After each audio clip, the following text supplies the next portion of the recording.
Hey folks, we are going to continue our effort of building the components for the adventure Crystals of Mabar set in Eberron. Give me a second here to check my signals. Yeah, that sounds pretty good. Cool. If you follow me on Twitter, I've just posted that I am now live on Twitter. So like, subscribe. What I do here is I build PDFs that are published on the DMsGuild. There is a link down below to a number of the books that I've created for the DMsGuild that you can read cover to cover. Everything that I publish is always 100% preview. You can read the entire thing from front to end for you to get an idea of the kind of artwork that I produce. This is actually the first adventure that I've this is the first adventure that I've published that I've done any cartography work with, and this is the first color production that I've done in cartography. So I am absolutely having a blast with that. But I point out the DMsGuild stuff. That way you have an idea of where I'm at on the DMsGuild, but also so you have an idea of the kind of content that I produce, the kind of depth of detail that I go into, the kind of artwork that I produce. That way you guys have a good idea of what it is that I'm trying to do and why you'd want to stick around and watch what I'm doing. So what I do is I develop and write the adventure or whatever the supplement is. I then send it off to the editor. When it comes back from the editor, we jump on stream here and we do the book layout of how it'll actually sit on the page, like the dressing and all the fonts and the layout and placement of everything. And then we once that's done, we export the documents as PDFs into Photoshop. And then we build all the artwork that goes along with it. This is the book cover that we created on stream. It was like episode maybe episode 50 something that we were doing that. So you can check in the Eberron, the Crystals of Mabar playlist to see the production of this cover. And we also did a lot of different plants and different items that are appearing in the game. And we've done now a number of maps. We've completed the flooded fortress. We just completed the topside entrance yesterday. And now we are getting into the cemetery map. So this is a 52-inch by 54-inch map space. We're going to break it up. Once we go back through and clean up this line art, we're going to we'll colorize it for virtual tabletop use and for looking at inside of the PDF. But the black and white version here, we'll keep it very bare minimum like this and simple. And break it up into 10-inch by 16-inch spaces so that you can feed an 11 by 17 page through with a half-inch margin on all sides and be able to print a very low ink demand piece. So I don't know how else to word that.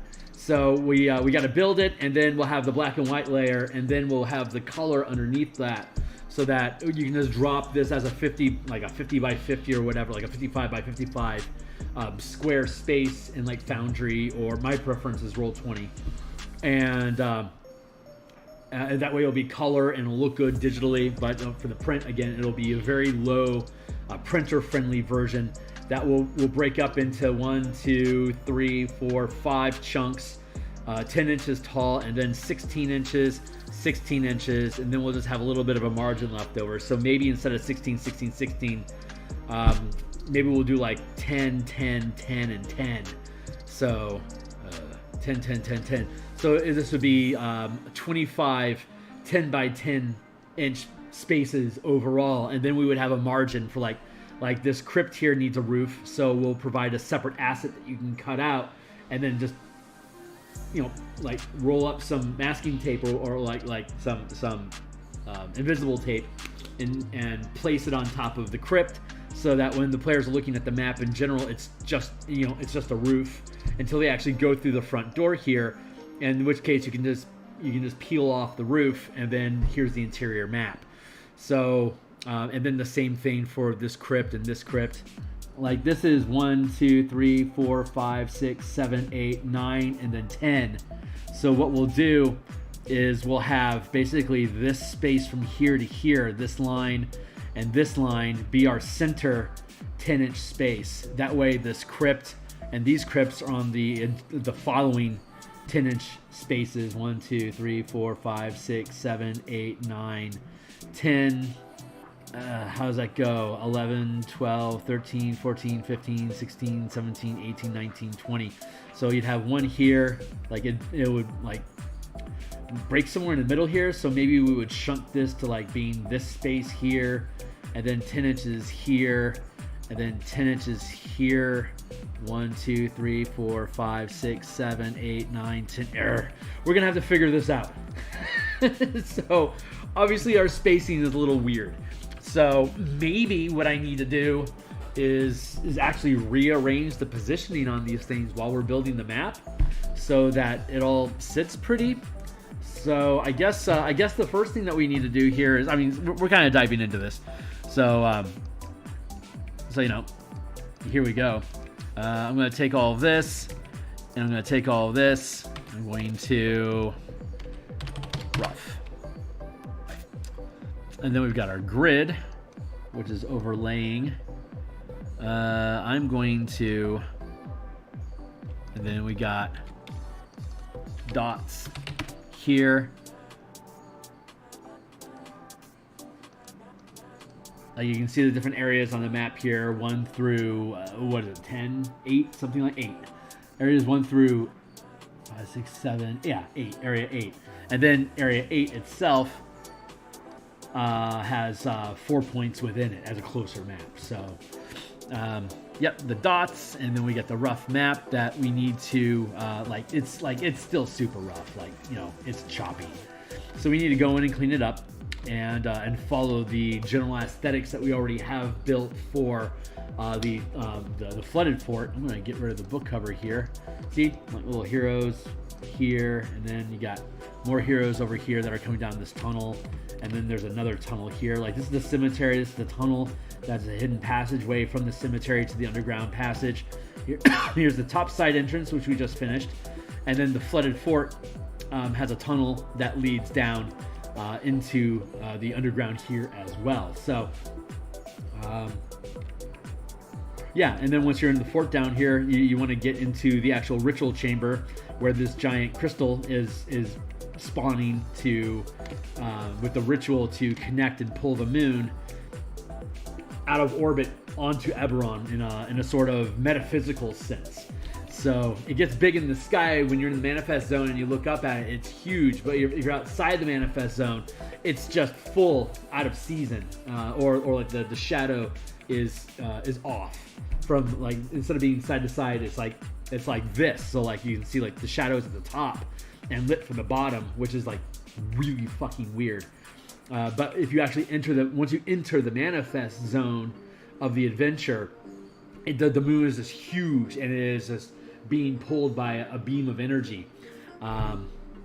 So once you actually get into the ritual chamber, you can see the artifact that's stored within this growing chrysalis, with this beam of energy coming out of it, grabbing the moon and pulling it towards it. And of course, this is the symbol of Mabar, pointing at the moon. So that's, you know, there you go. That's the cover. It's in a forest, so you got like forest and stuff. And anyway, so that's our book cover. So you can check it out when it publishes.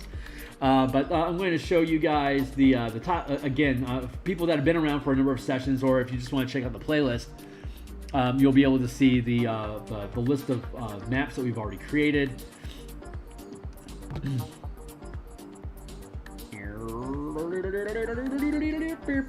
There you go. So here's the topside entrance that we just finished the other day. And this hole leads is an elevator shaft. That's a broken elevator shaft that leads down into the underground laboratory. And then this is the flooded fortress, which is, you go through these fortress ruins here. You take this ladder that they have set up to go down into this goopy this pit of goopy water. And then if you're here, down here, you can like slither underneath the door that's broken to lead through here. And of course, there's undead in here, so if you try to slither through there, they'll run up and attack you while you're sliding through.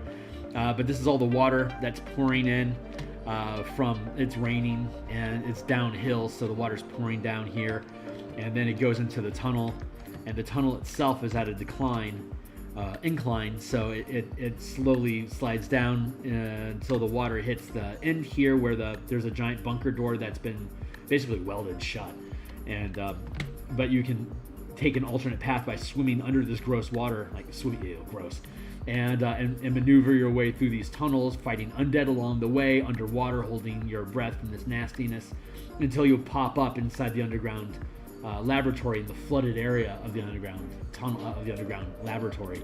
But so this is the decline of the 600-foot tunnel. This is it's like a 15 degree angle of elevation. So if enough water pours in over time, of course it starts to stack and fill up, and it's flooded the other entrance here to the point where it's leveled off here. So once it levels like that, it continues filling up. It's like, it's like a plumbing sink. It's got that dead space that when you pour water down the larger tube, and then it goes through that hook, and then it comes up. It only reaches the level of elevation of the hook. So it stays at a lower elevation of water inside the laboratory, while outside the laboratory it's like this. It's like 10 feet deep inside the lab, but again, it's 20 feet deep here outside of the lab on the other side of the sunken passages. So so that's your degree of decline. And so the water's filled up, and at this point, this is how far along the water's gotten in the 600 feet worth of passageway that leads from this bunker door to this bunker door.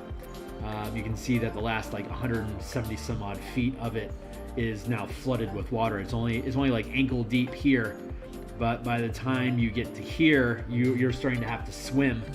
And so from there all the way down to here is you either finding something that you can float down here, or you have to swim through it, or if you're heavy enough, just walk along the bottom.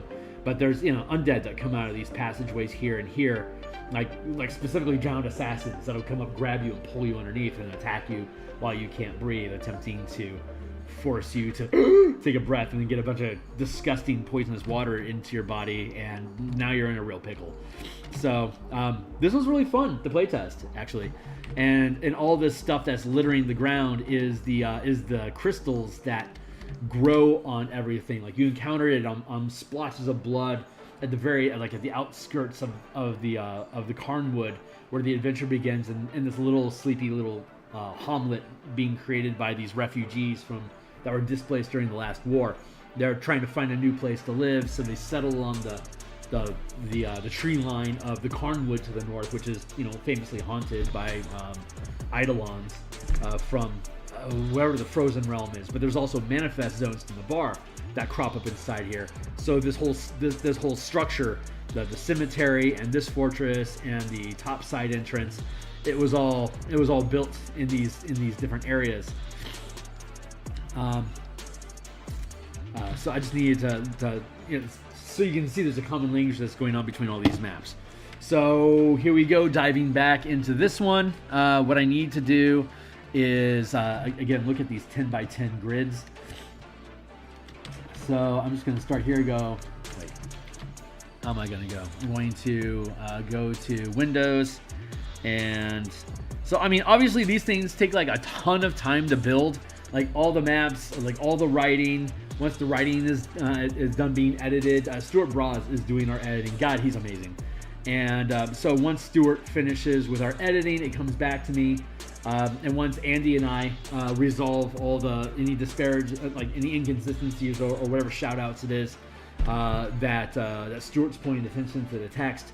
Once all that's resolved and we have the final manuscript of the document, then we drop it into a layout program, and we start arranging the text, building the fonts, and doing all the doobly-doos. And once all the pages are laid out the way that we want, we can see we'll have all the gaps where like specific rooms are going to be for like the maps, and then you spot illustrations for like different rooms or different creatures, items, or just action scenes that we want to have depicted in the adventure. We'll fill all that. We'll import those pages from the layout program as PDFs or just PSD documents, just something we can manipulate. And then we'll just like we have like all the text here, and then like you got this gap here at the bottom of the page. Then we would come into Photoshop and we would fill it with an illustration that we'll build here, kind of like what we built with the cover illustration some dozen episodes back.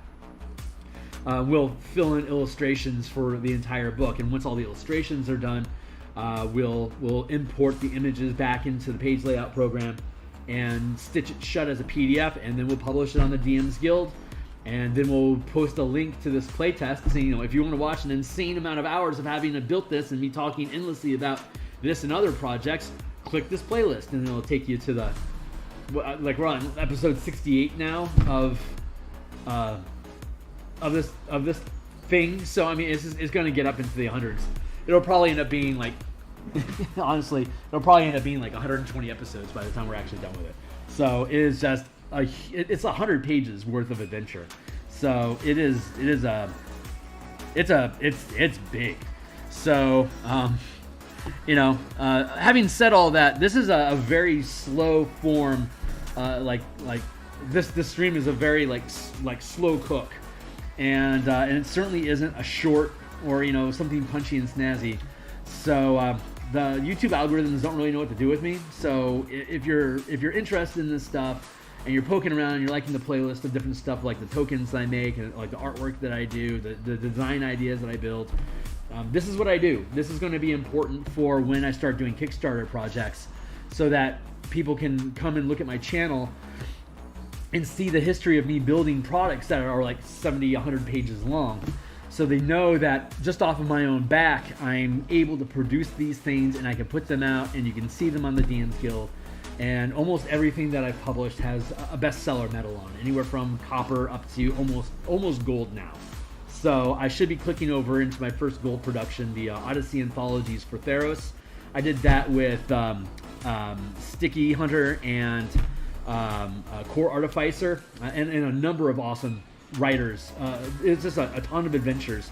I did a lot of the artwork for the anthology. It's three separate volumes for adventures, first tier all the way up through fourth tier. There's 30 different islands where each adventure takes place on, and then we built a pay what you want product, something free that you could then chain together a number of different islands into an archipelago that you can go from one island to next, doing each adventure on your way across the sea. And we put that as like a marketing production piece. It's like, hey, if you're interested in the Odyssey Anthologies, here's a way you can literally chain them together into an archipelago of adventures for you to flow across, and it's super cool. So, but the anthology is about to go gold, and so I'm really excited about that. And the link down below, the 5-color mana spell point variant rules core mechanics, that is also creeping its way towards gold, slowly but surely. Just there's not nearly as large of an NTG audience as there is an Eberron audience, but it's there, and it's growing. So yeah, 3, 4, 5, 6, 7. No, 1, 2, 3, 4, 5, 6, 7, 8, 9, 10. 11, 12. What if I do a 12 by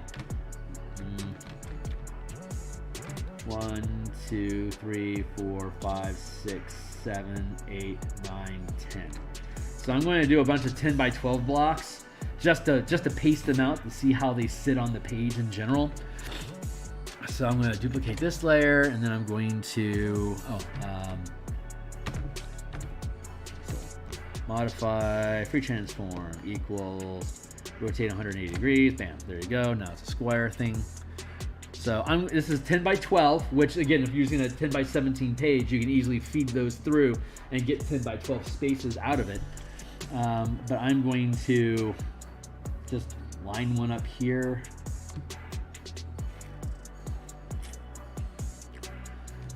Then I'm going to duplicate the layer and do like that, and then duplicate the layers and pull them over like this. And then I can duplicate the layer.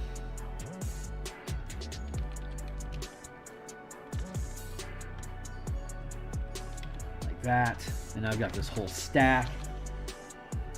And I can see that if I do 10 by 12, I could probably get away with like 10 by 14s. That might actually work out really well. If I do 10 by 14s, I can get it under 4 pages. So let's do that.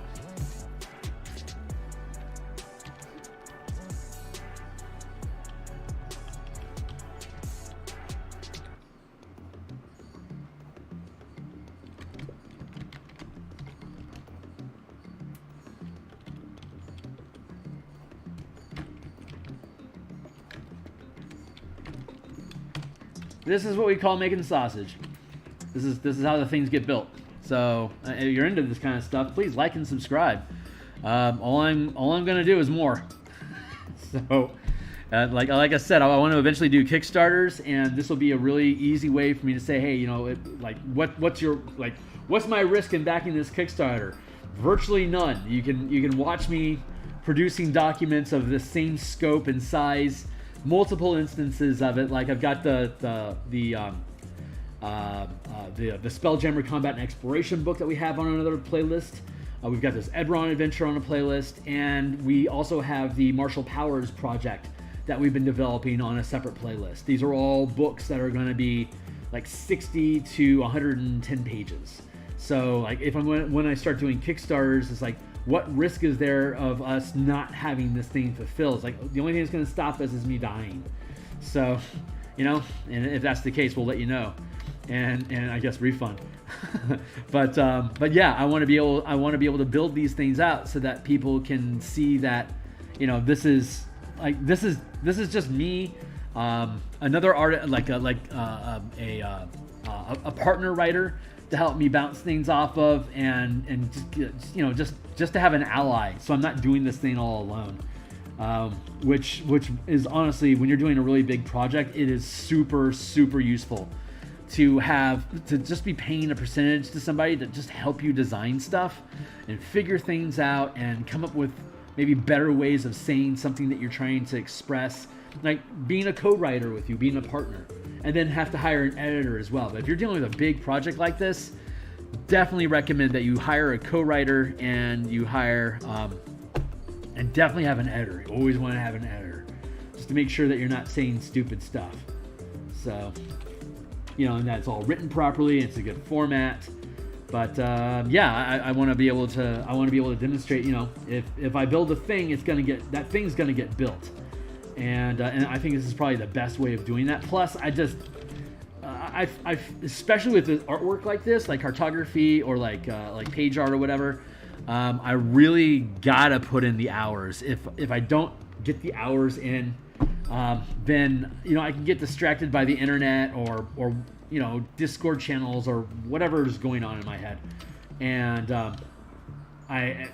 it can, you know, get distracted. You know, like I want a dopamine kick, and I'm not going to get that dopamine kick necessarily from sitting here and drawing 500 cemetery lots. You know, I'm going to want to bail out and go hang out on, you know, Facebook or the Discord channels or whatever. And that's just slow death. That's just going to knock me out of production. I can't afford to have that. So having said all that, that's the primary reason why I do all of this streaming, is just to hold myself accountable to you, and looking at this from the perspective of, like, if I were to one day do a Kickstarter and it lands me $250,000 for me to, you know, spend the next 4 months building stuff, I need to have a culture built around my work that, yeah, Phil gets shit done. So this is Phil trying to get shit done. And hey, Anzi, it is great to see you, my man. I'm doing the thing, you know. So this is what I'm trying to do is see how this grid is going to lay out, and like how can I space things out so it's like having this entire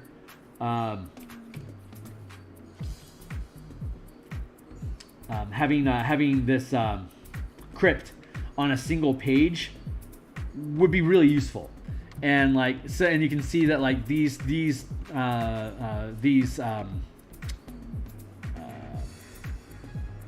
well, I guess they're also crypts. I forget what they're called. Anyway, like crypt things, little crypts. You can see that they would also fit on one page. So like, this is a good place to put a page, and this is a 10 by 14 inch space, so it can, you know, easily accommodate the 10 by 17 pages that I want to use to break this thing up into separate documents. I could break this up into 10 by 14 pages, like 25 of them, but it's just cut and paste. Like maybe it takes me 20 minutes to do it, and it's done. So, but what I want to do is I feel like I need to move this down.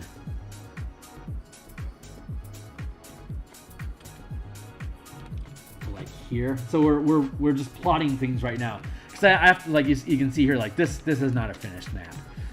So I need to redraw the entire thing, which I'm going to get started here. But before I redraw it, I want to figure out what my spacing is for all the maps. That way you can that way when we rebuild it, we can make sure all the elements are lining up the way that we need them to.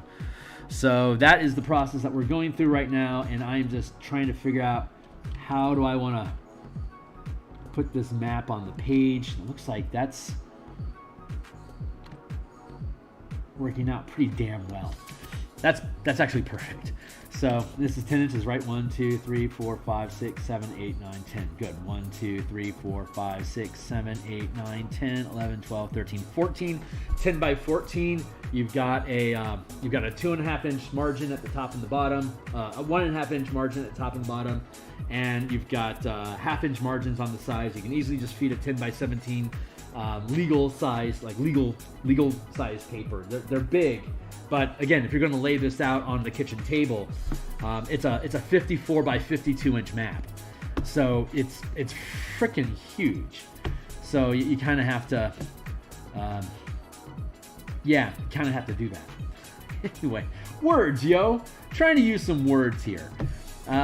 So let's see. The way that we have this seated, I feel like what I can do is I can clip short these two statues here and then push all these things the 7 inches this way. If I were to do that, let's see. We're figuring things out. So I'm going to duplicate this layer and then merge that group so it's a single layer here, and now I can cut that out and cut that out, and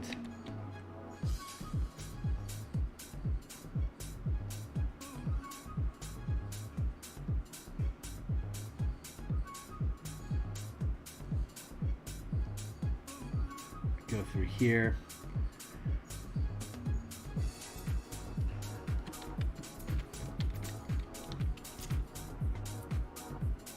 Oh, wait.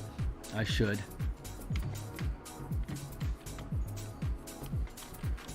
Overlay.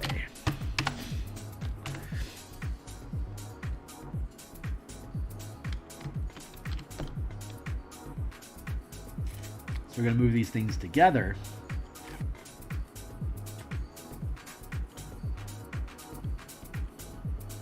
To be maybe like that.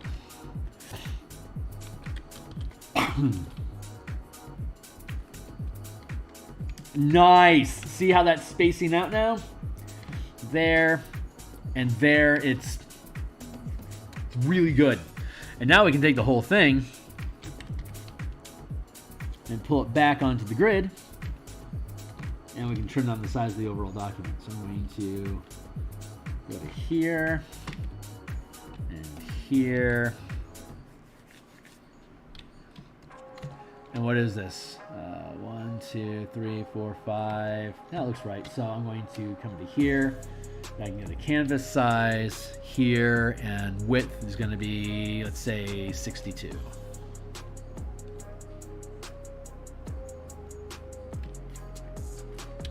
Okay, so image, canvas size. Man, I really want to listen to Led Zeppelin and some classic rock. Like, I would love to listen to some Pink Floyd, like Animals right now. God, that'd be amazing. But that's all copyright infringement BS, so I can't really do it. But okay, great. So that's our map there, and we'll need to backfill in here. And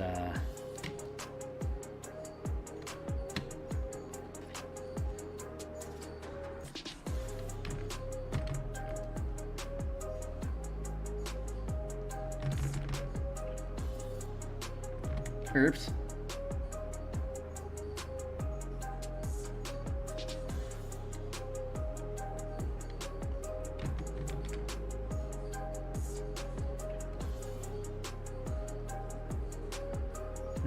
Erase.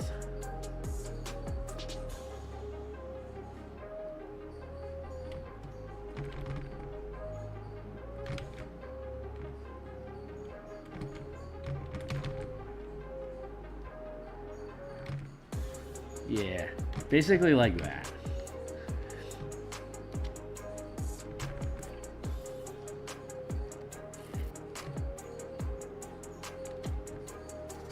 Oops. And then we'll push this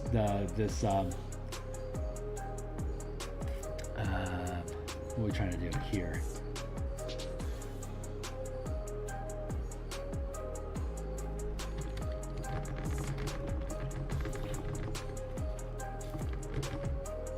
There.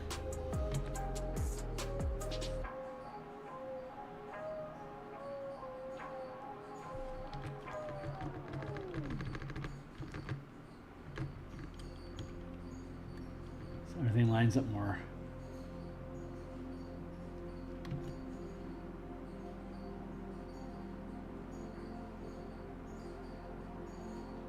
Properly.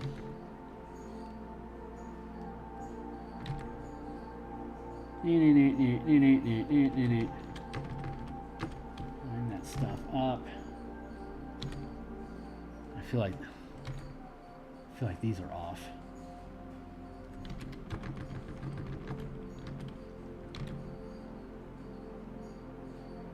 Wait, did I? No. It. Yeah, I did all that right. I think I did all that right. Just double checking. Outside wall. Outside wall.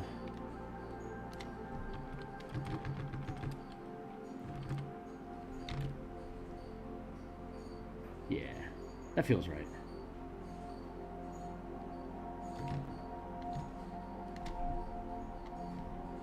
There are dots.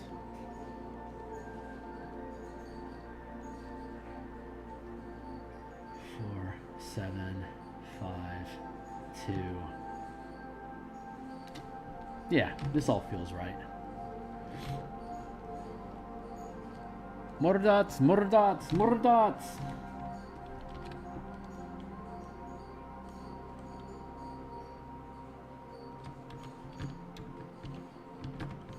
Like that.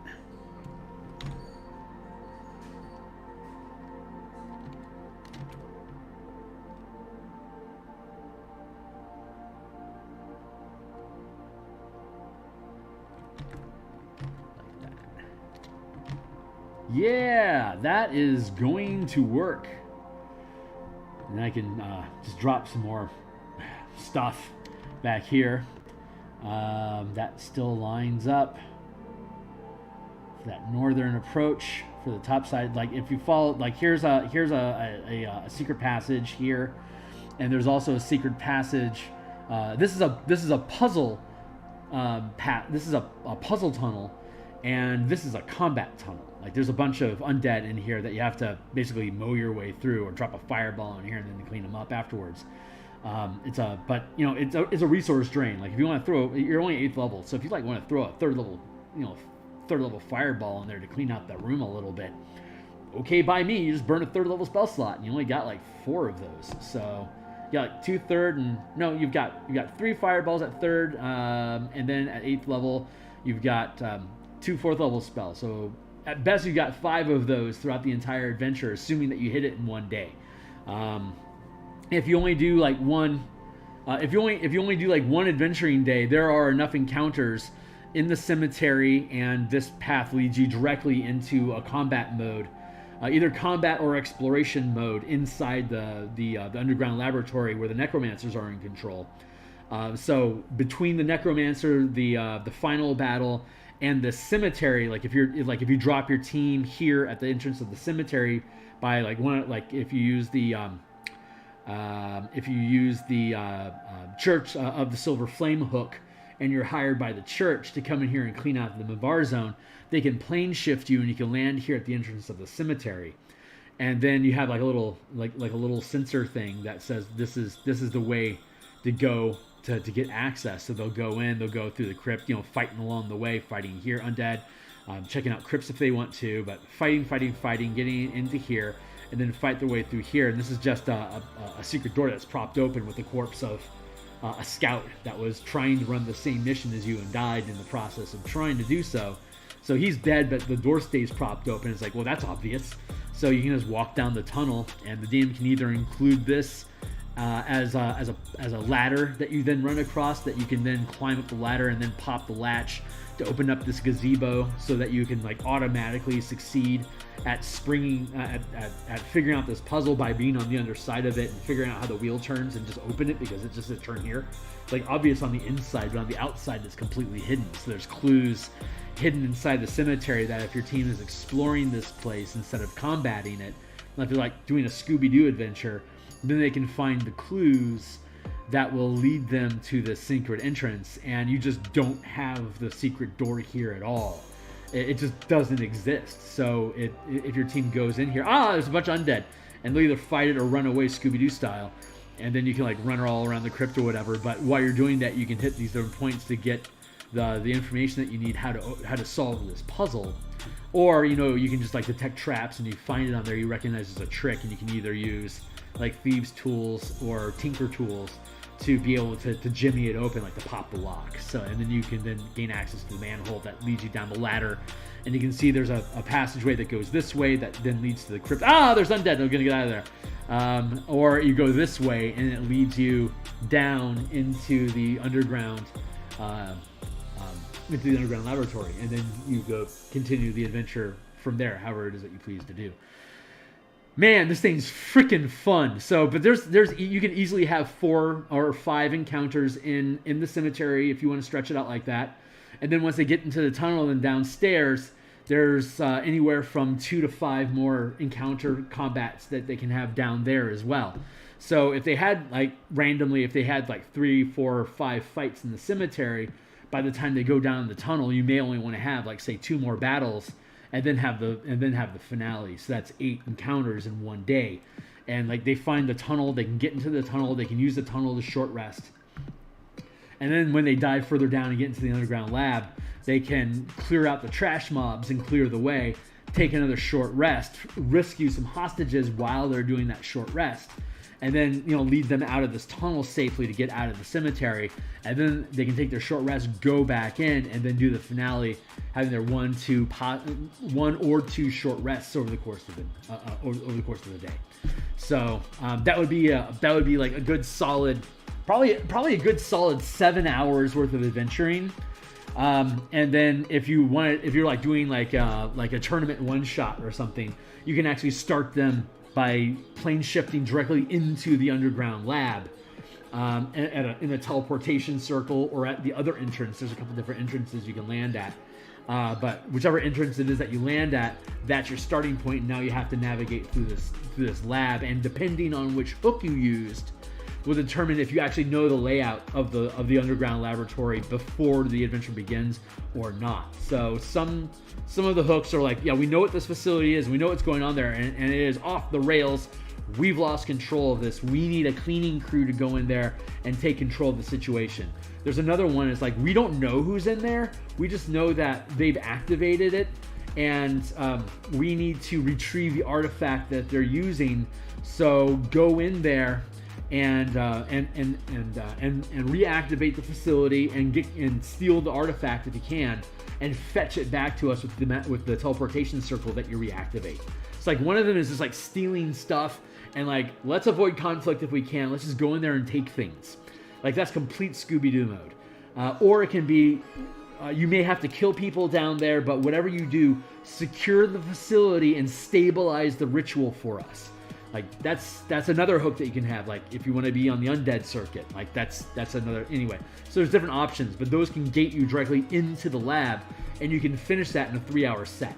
Go through 2 or 3 adventures, have some social interaction, some exploration stuff, and then have the final, the finale, and then, you know, you either secure the area or you don't.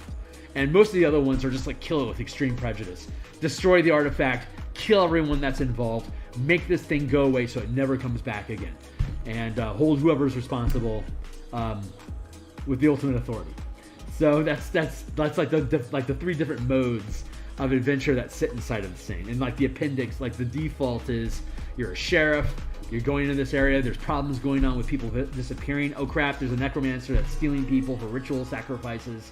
Bad news, gotta shut it all down, put in a report. Maybe there'll be some fallout later in a separate adventure that your game can extend this for a longer campaign. That's like the default. But there's 5 other hooks that will give you different, give you different purpose, like give you different objectives and different resources and different information about the adventure, depending on which hook it is that you use. If you like really want to go gonzo, you can just have 6 pre-generated characters that you hand out from a stack, and then you can roll a random d6, and whatever your number comes up with, you're hired by that hook patron to perform this task. And you don't necessarily tell anybody, like you don't necessarily tell the other people what your tasks are. So you can hide from each other what your actual objective is inside the adventure until you actually get to the finale, and that's when people start making decisions about how do they actually want to process the finale. And so you can end up if it is a tournament sort of thing, it's like whoever achieves their objectives wins. And then, they get the gold token or whatever it is that you guys are handing out as a tournament prize. But like first edition D&D had tournament modules where they would score you depending on how many different zones you would get through and how many enemies you defeat, how many magic items you found, how many secret doors you found. This is kind of taking that same idea, but instead of it being a monetized point system process, it's just simply kind of like the new Aliens RPG. Did you achieve your objective or not? And whoever achieves their objective scores points, and those are the quote unquote winners for that one shot. And whoever whoever didn't doesn't. So that's what we're doing. That's our adventure. We fucking built that, and and it's super cool. So it's that's what we're building. So I thanks for letting me geek out for like 20 minutes on that. But seriously, I am legitimately geeking out on it because like my first few years of playing D&D, I didn't have a table. All I did was inherited a bunch of books for my 12th birthday. And then my cousins that moved into town, they used to play D&D. So they had a shitload of books. And they're like, yeah, bequeath, here you go. These are all yours now. So I had just a stack of old box, like OSR, like the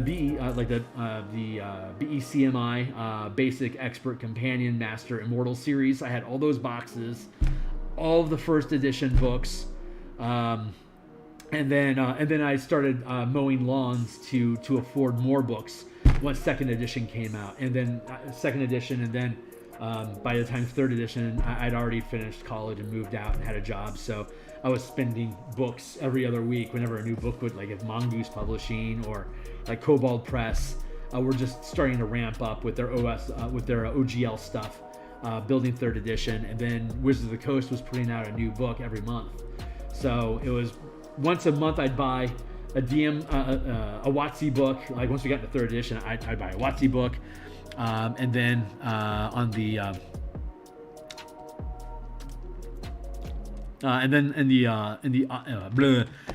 offhand weeks, I would buy like Cobalt or whatever the 3rd-party publisher was, and I was doing artwork for books at that time, so I ended up scoring a number of books for free because they would send me a finished copy once the book published, because my artwork was in it. They gave me a comp copy. So like in Ian Publishing, like super old Ian Publishing, and oh my god, this is really working out just freaking perfectly. Oh my god, what a miracle! Thank you, Christ. That is so freaking dope. Scroll this down. But yeah, I was just racking up the books back then. But the point I was trying to make. Hold on, that's pretty awesome sounding. Thank you. Yeah, it's we're hoping people like it. We're really hoping. So if they do, awesome. If they don't, we'll try again. I have another one of these I want to do already.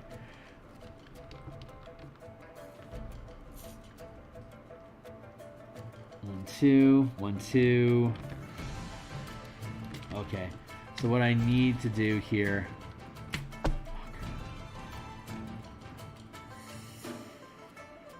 I like these walls. I don't want to rearrange. Oh. 1, 2, 3, 4, 5. 1, 2, 3, 4, 5, 6, 7, 8, 9, 10. I can potentially bring those walls in 1, 2 squares.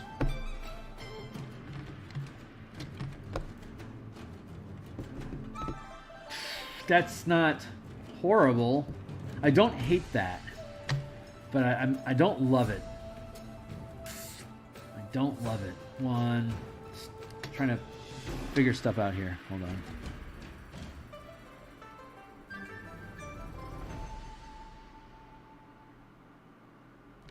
Don't like how that's spacing.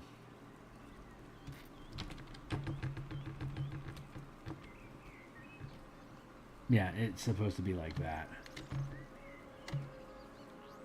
Sorry, it's just noticing an inconsistency there. And so now that means we can leave those there. These guys.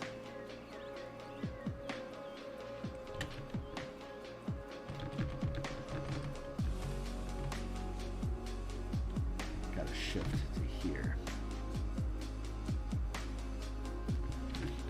We're figuring stuff out here, folks. We're making it all happen. We're making it work. 1, 2. Oh, I like that. 1, 2, 3, and then next. 1, 2, 3, 4, and then you get to the door. That feels pretty evenly spaced from here to here. Yeah, I think that all sits kind of nicely. That all sits really, really nicely. Okay, I am officially pleased with that. Hit save. Oh yeah, the point of all that. Sorry, the point I was actually trying to make with all this was that I had a bunch of first edition tournament books. So all the adventures they gave me were tournament models. And they said they didn't actually ever competed, but those were the adventures that were being published for purchase at the time. So that's what everyone grabbed. And so for the first 2 years that I quote unquote played D&D, give me a minute here.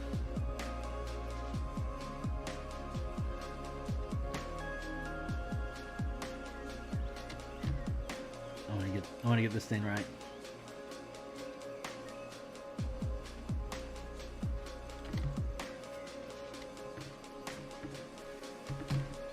Now I can scoot this in 1 square, so give me a second here. Oh, I'm happy with this decision already. All right, that guy is there. And let's grab this.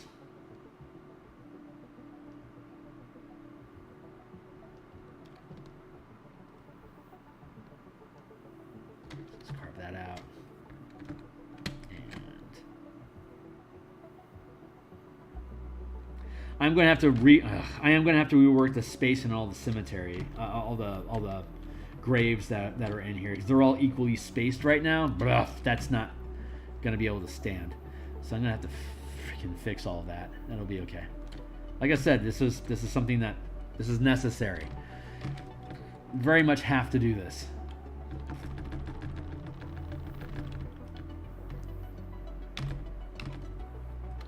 That's why I am glad this thing is not actually done. So now we can grab all of this. Wait.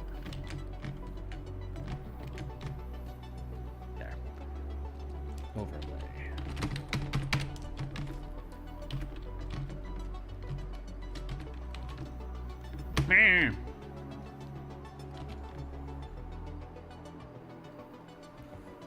How's that? Why is that weird?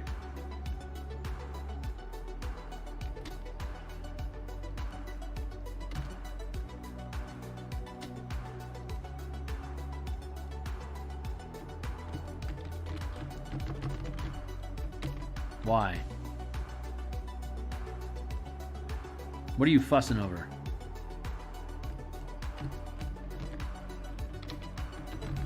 There we go. That resolved.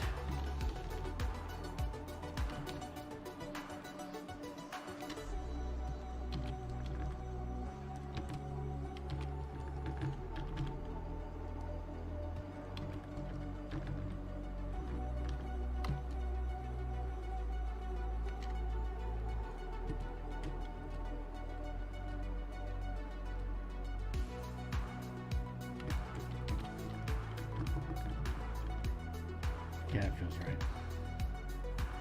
2. Man, still doesn't seem to sit correctly. There and oh, I see what's going on.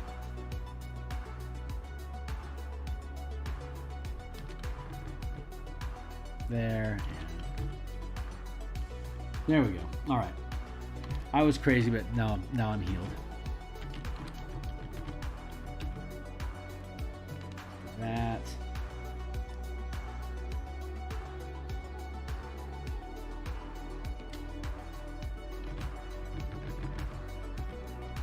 There. There. Oh, apparently they're not quite the right size. That's where my problem is. Well, aren't I just an idiot? Oh well. It's good enough. What's going on here? I see the cemetery has been started. So it begins. Yes, so it begins, my friend. So this is the spacing that we're trying to do for all the pages. These are 10 by 14 spaces that'll obviously fit on an 11 by 17 legal size document page that you can feed through a printer at home. So that makes it easy. We got what 1, 2, 3 spaces there, and we've got 1, 2 spaces here. That's good enough. And we've got 1 space here, and we've got 1 extra space here. Cool. This is properly rounded. So let's just make sure all the elements fit in properly. I think we should probably push this one back 1. Can we afford to do that?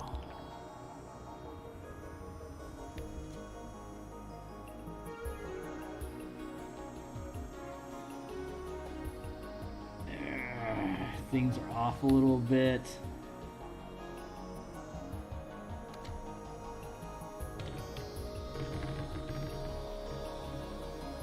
I want to be here. This means 1, 2 inches there. And no inches here, but 1, 2, and yeah, that's good, because these are starting points. So these are starting points. This is a starting point. This is a starting point. You can have any of those starting points. I need to recenter this one. So I'm going to just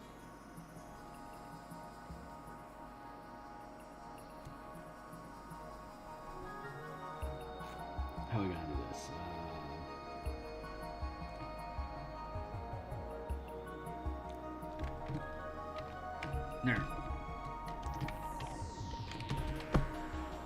Free transform.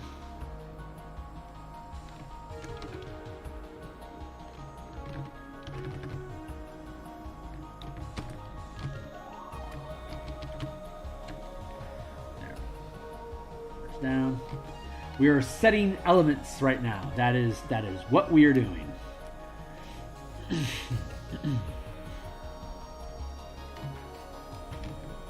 So this should be 5. 1, 2, 3, 4, 5. 1, 2, 3, 4, 5. 1, 2, 3, 4, 5. This one will be different.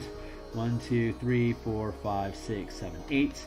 This one is supposed to be 5 as well, and it currently isn't.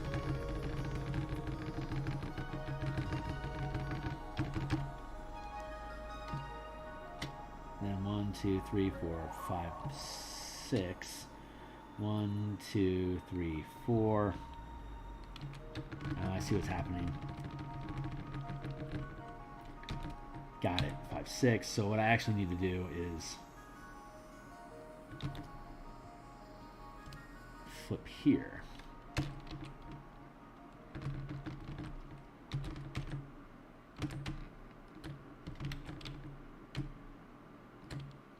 There.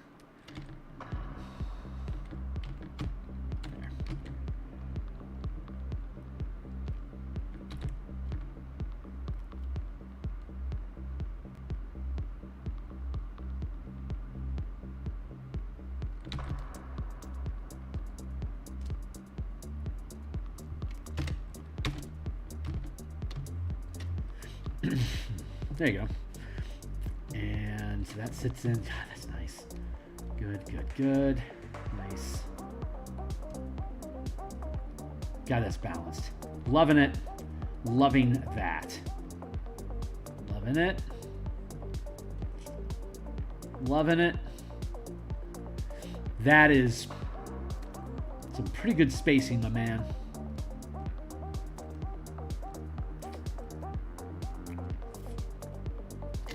That gazebo is off.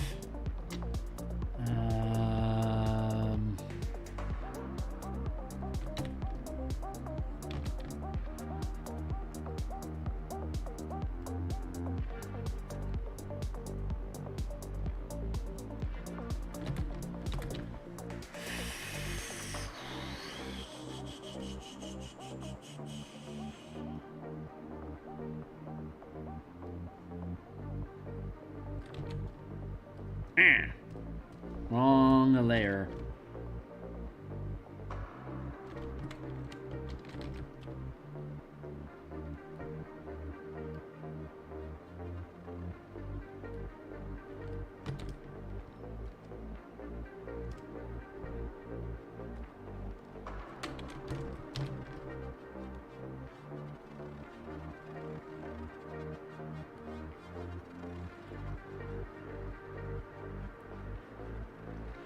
Yeah, I think we can do that.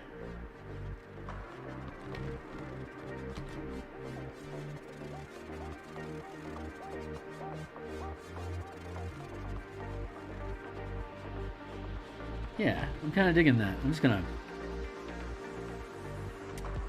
not quite merge that down yet.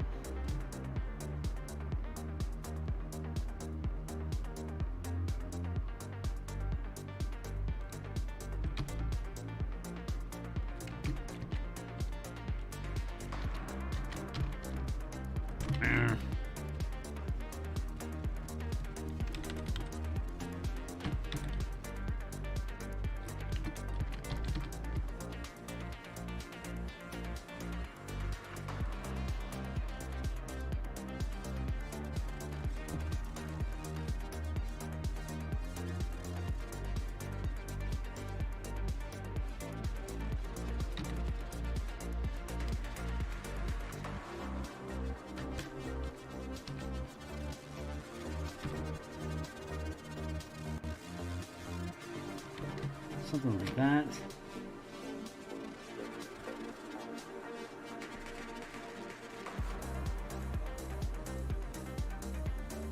Here, and then I can have here.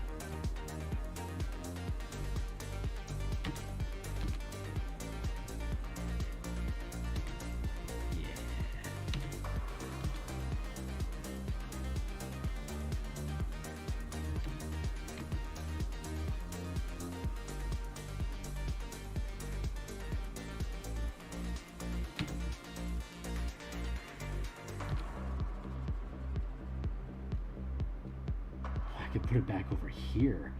That's not a bad idea. This is a plant trap, and there's somebody's caught in it. So I think that'll work out. I just need to, we'll just have to make sure we change the language in the adventure to say to the northwest instead of northeast of this gazebo. So here's a gazebo, and then I need to go over here and fix this gazebo also. But I think I am pretty happy with that. Yeah. Here, and then here, and then you get the entrance here, and here, and here. This is working out. Okay, cool. Now there's the other gazebo that I gotta fix. Hold on, let me fix it. I gotta fix it.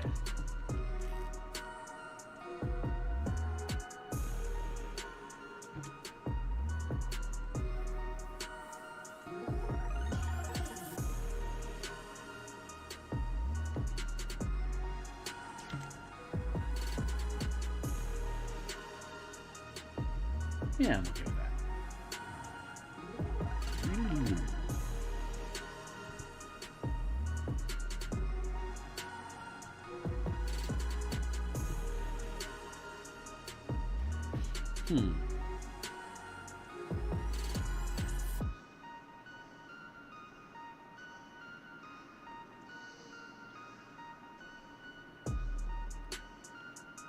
I need to keep this here because it has to line up with this passageway here, so I have to keep it over here.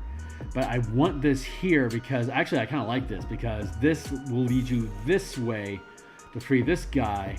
And depending on how the adventure is worked, if you're coming in through this entrance, you hit this area first. Once you get to this gazebo, you'll hear that there's somebody screaming for help over here, trapped in this giant like man catcher plant thing, like pod people.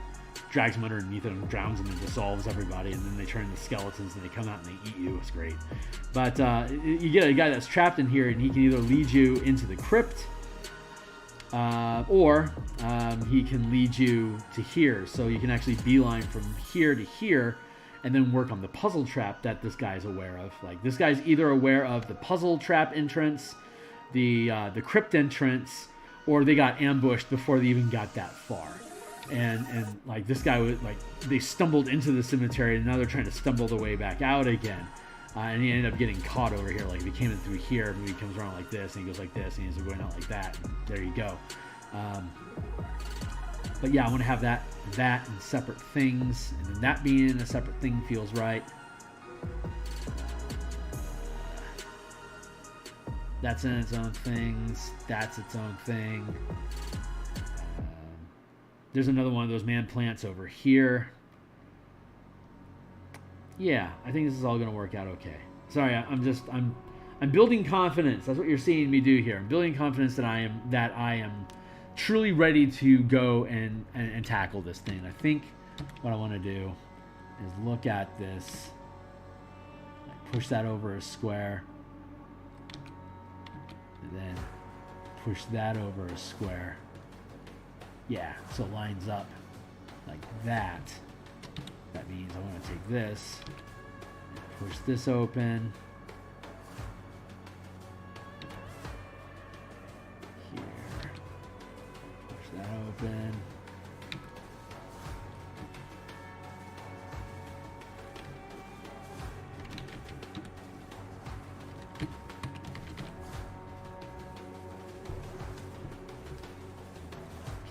That.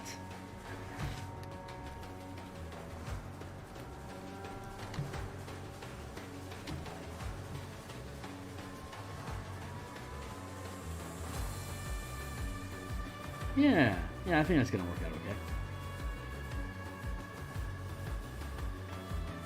Checking.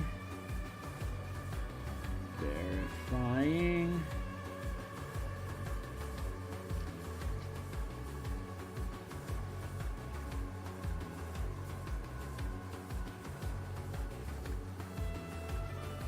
God, I could like put another crypt here, but that would be really crowded. You know what? Nah, I think I'm okay with this as is. I think I'm good with that. Double checking.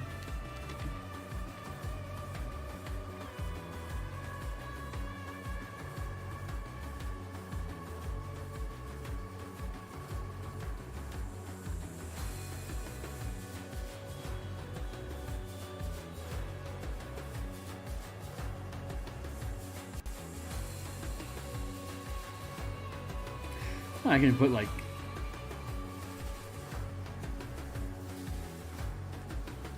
God, I could even put like a wrecked gazebo over here.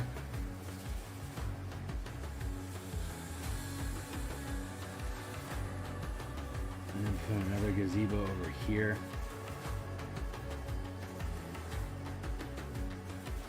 Is that what I want to do? Sorry, I'm contemplating my next move. Do I want that level of symmetry?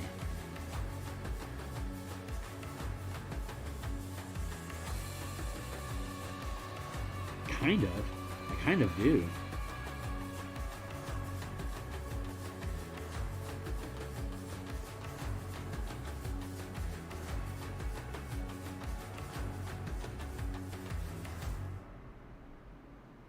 I like this one. I like the idea of this one being crumbled here, and I can have another crumbled one here. So I think that is something we're going to do.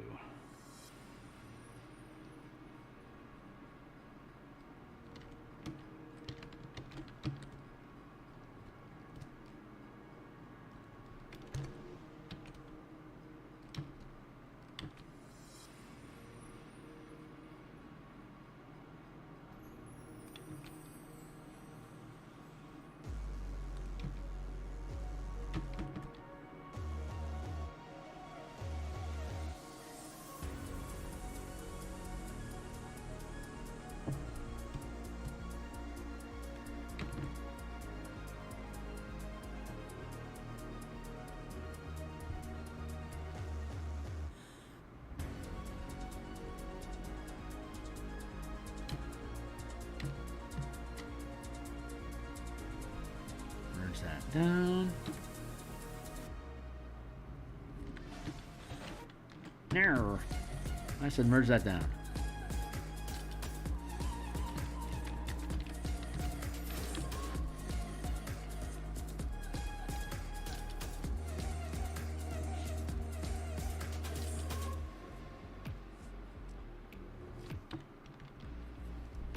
Nice.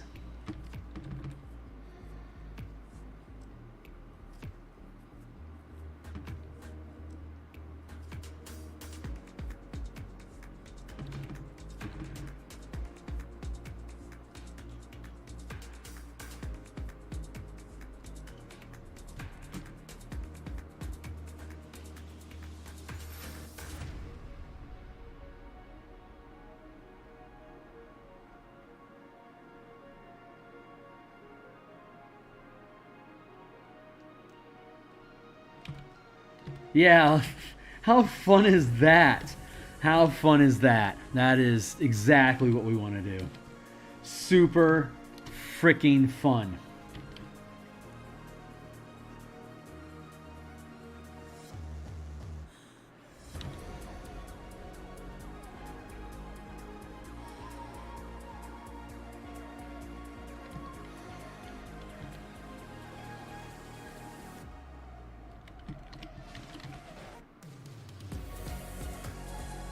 Oh my god, look at that. Look how that just lines up like that, like it's supposed to happen.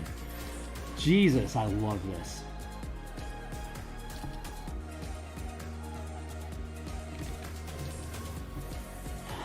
How legendary is that?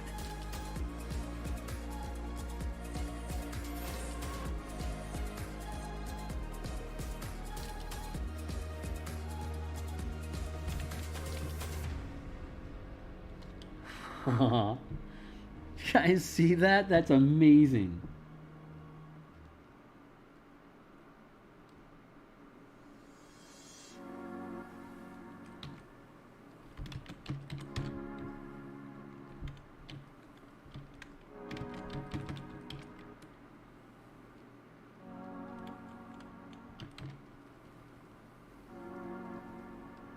Like that. God, that's so cool.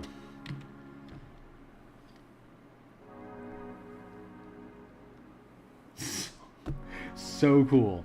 I am just, oh, so fun.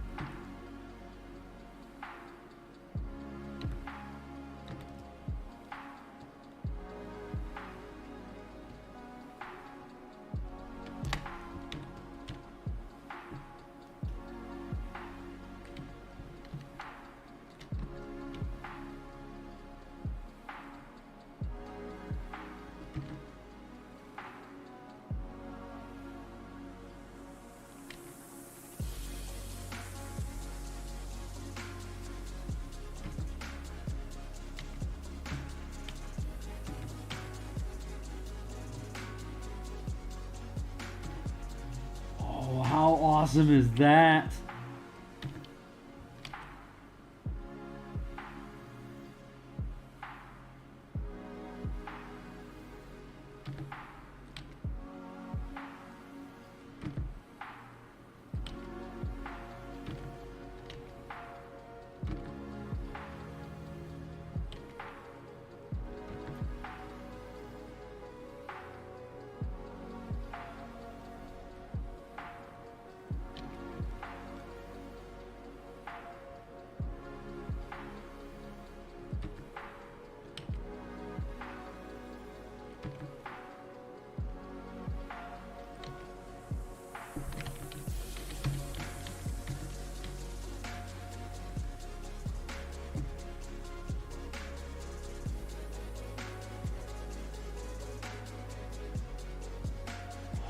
That's cool. I got this line. Like, oh, that's subtle. That is some subtle shit. I like it.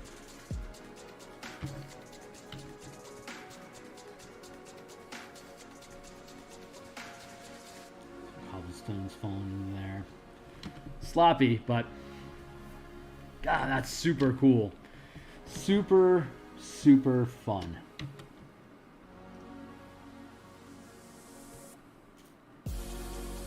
One, two, three.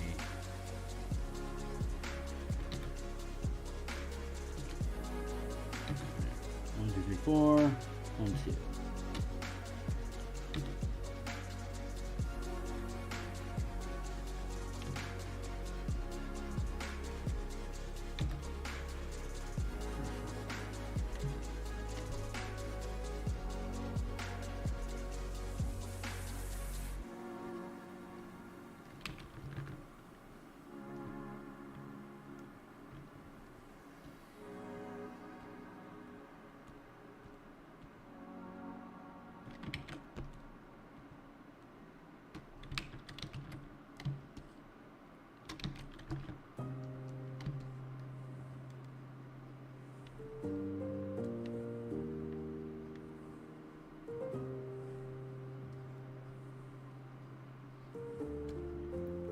Squares off. 2 from the top, 2 from the top. Okay, cool. 4 from the side. 3. 1, 2 from the side. Yeah, I'm okay with that. I think I have everything in position now.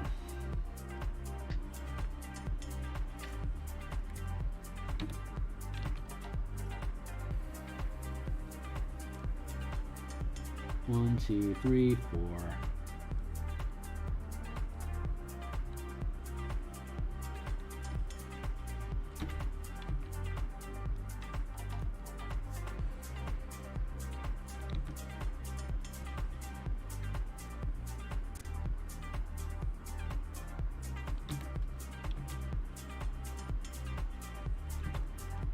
One, 2, 2, 2, 2, sunken areas. 3, 4, 5, 6, 7, 8. 1, 3, 4, 6. 1, 3, 7, 8. 1, 2, 5, 7, 8. 1, 2, 5, 2, 6.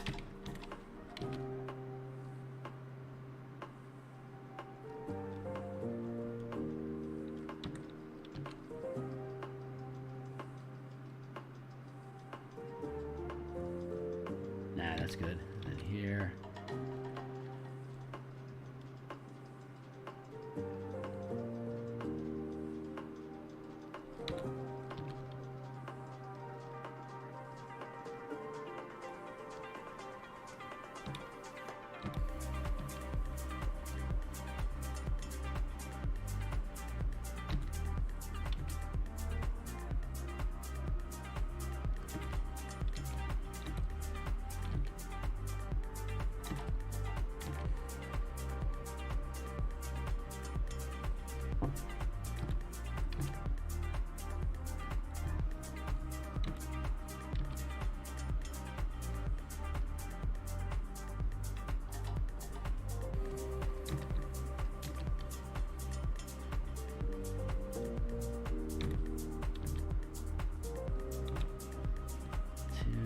2, 2, 6, 2, 4, 8.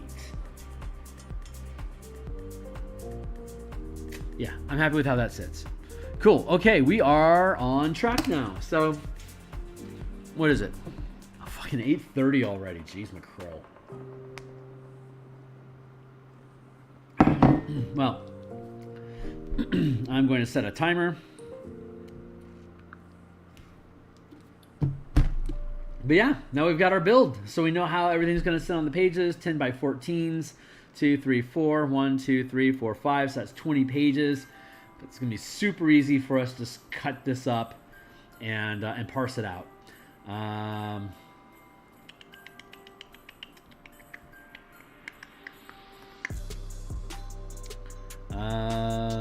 So let's collapse that.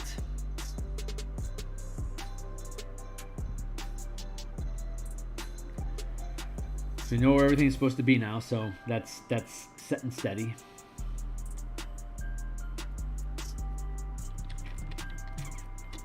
One, two, three.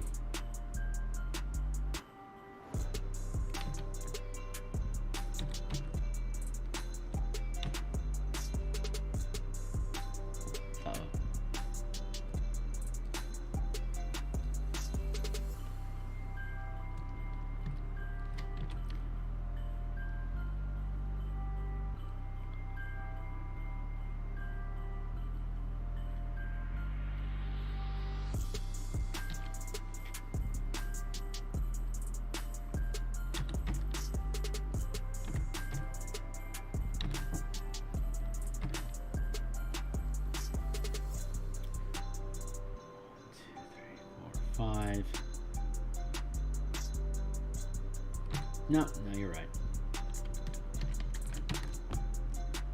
Transform.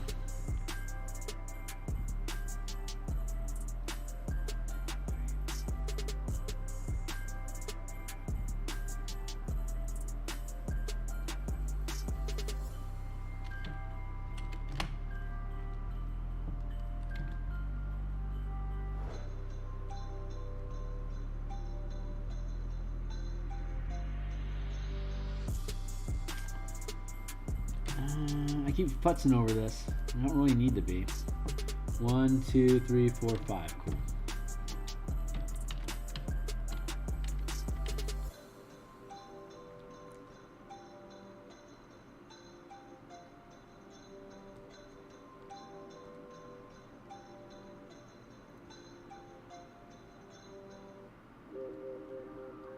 There we go.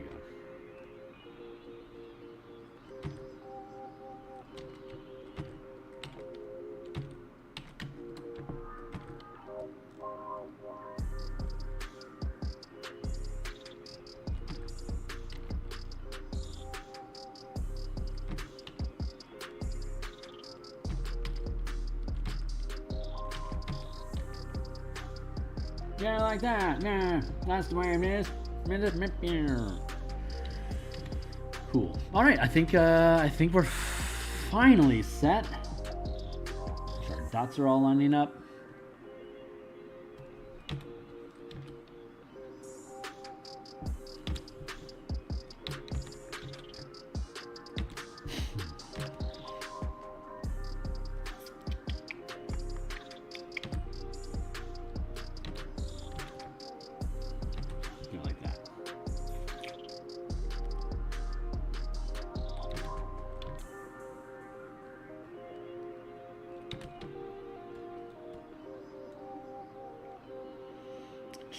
Checking out.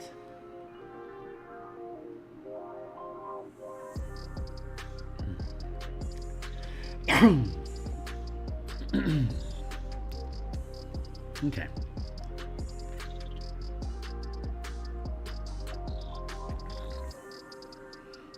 Okay, we are officially good to go.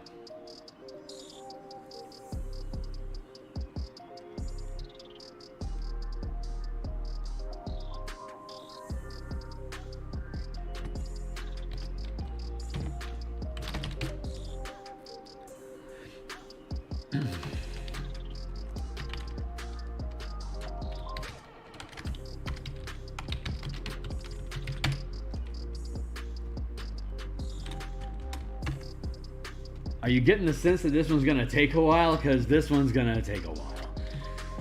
Let's strap in, kids, because this is gonna be a long ride.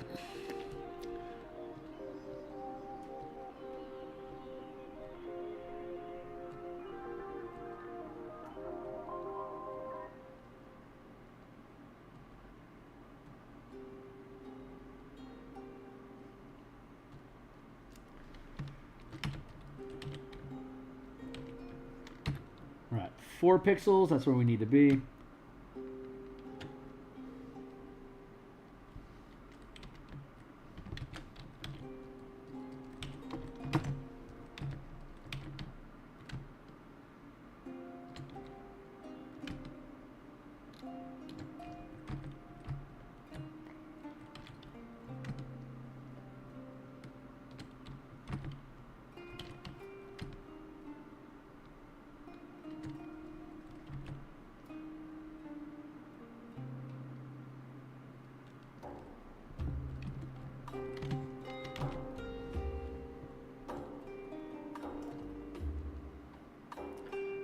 Let's fade that down a bit.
Perfect.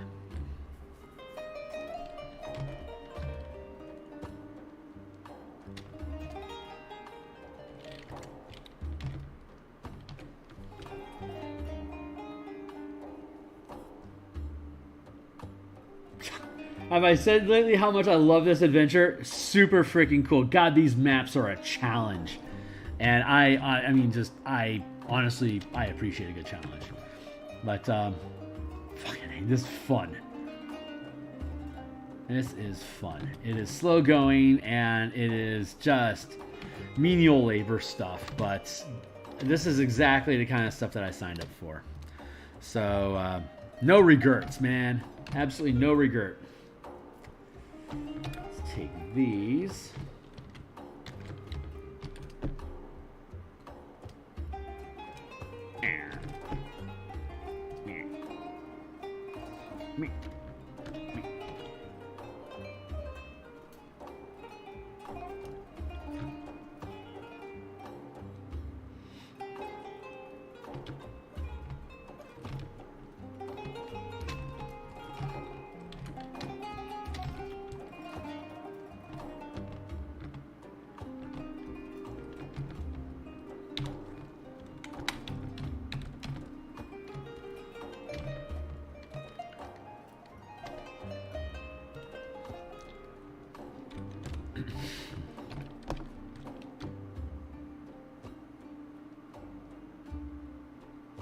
Perfect, Nugan.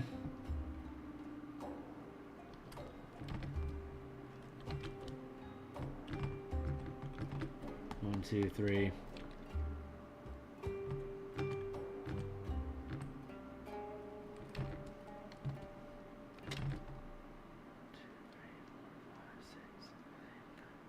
Sweet.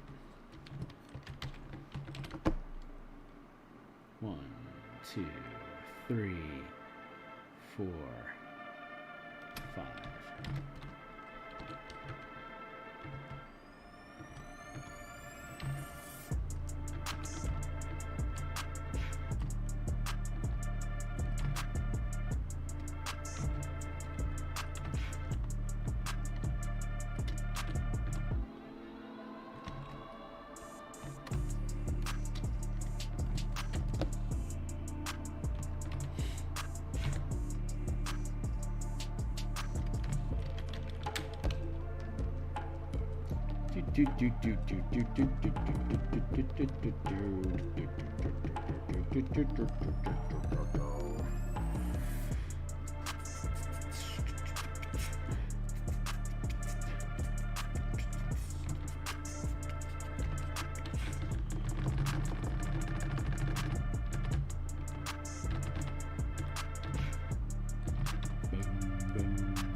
Cool.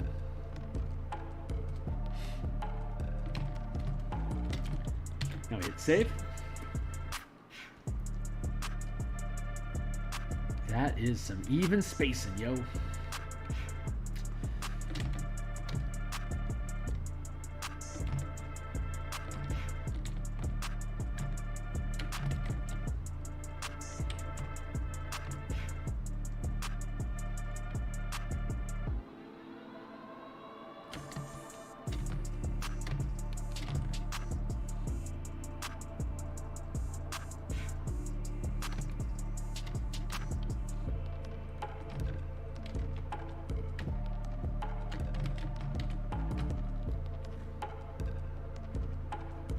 What? Whoa, whoa, whoa, whoa.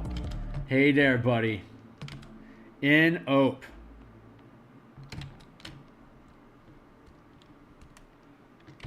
Danku.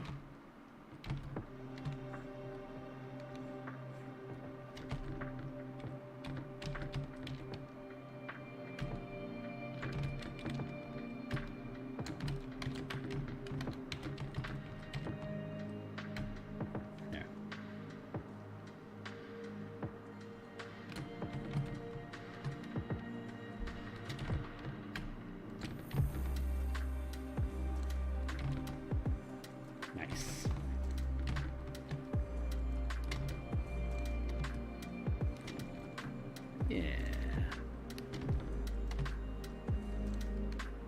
Ow.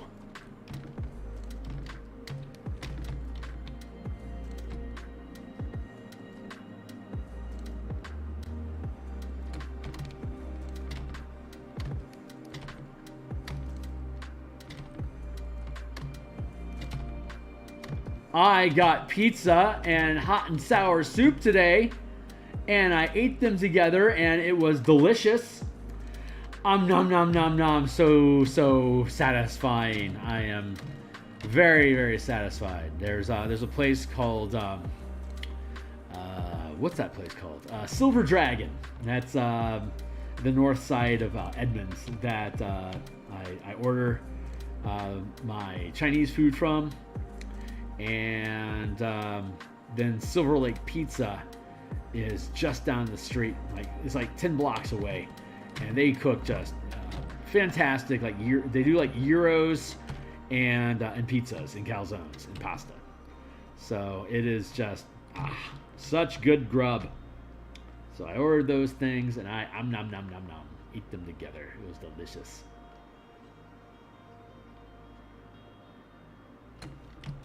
Nom nom nom nom nom nom nom nom nom, tasty. Hell yeah! So I scratched that itch. Yeah. So that's off my plate for however long it stays at bay.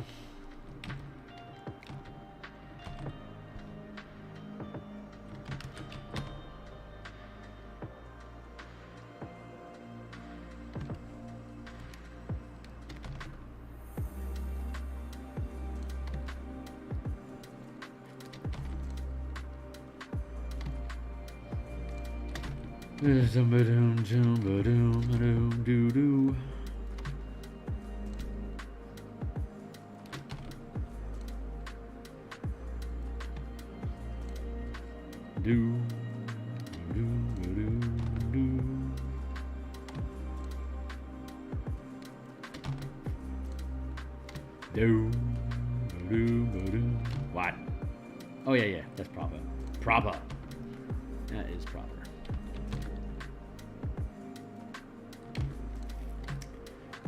Oh yeah. So everything sits. Yeah, I think it's pretty. Is it perfect? I think so.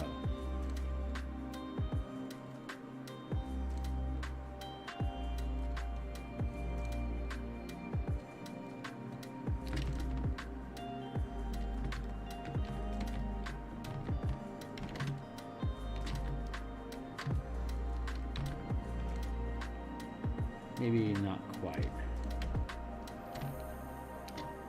I'm gonna do it just one touch better.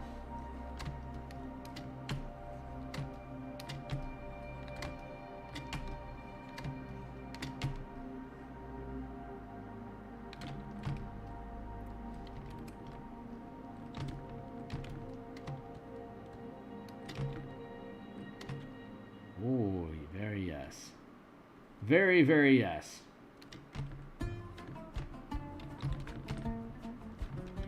Well, I'm gonna have to save that and then reopen it because it just locked up on me. Well done.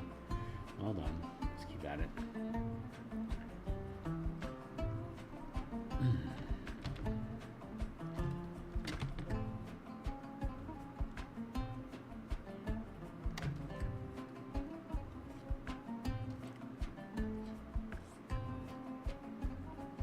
All seems to sit okay. Wow, you locked up again, huh? Pinchy piece of...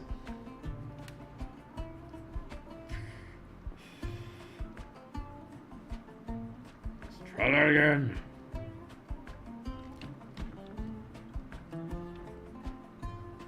That is lining up okay.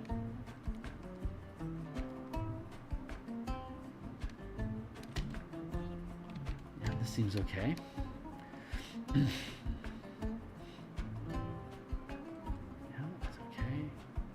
That is off.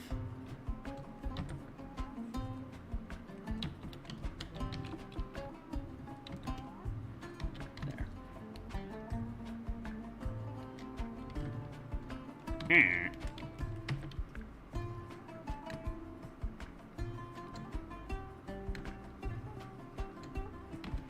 that's pretty. Hey, great. Okay, so that's good. We can merge that down. Let's merge. No, merge, don't do it. Oh, no. Merge, oh. You can just ignore me.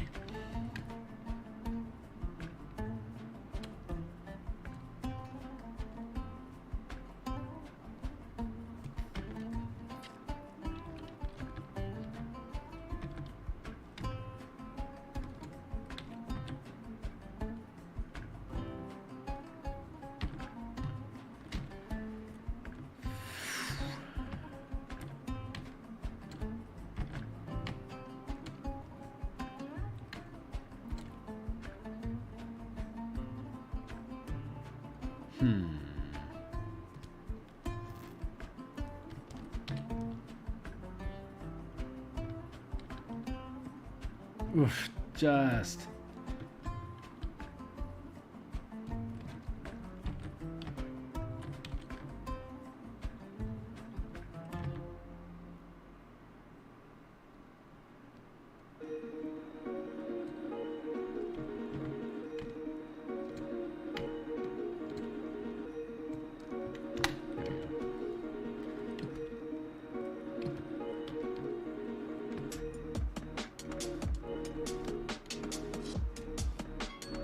I hear you. I'm drawing a line. I hear you. Oh, there it is. All right. Let's do that again.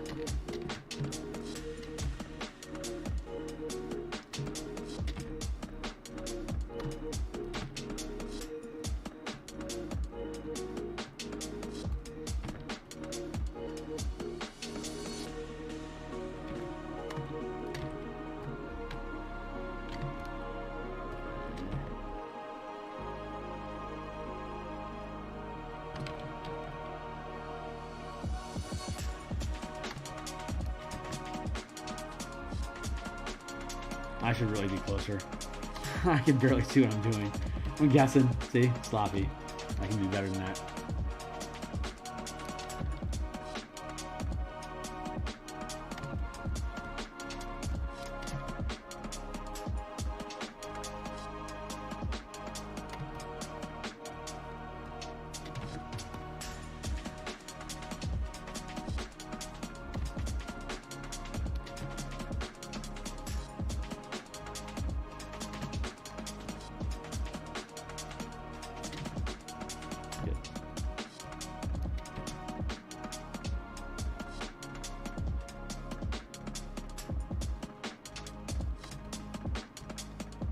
My brother has me half convinced that I can run a Kickstarter project and potentially land 6 digits out of it.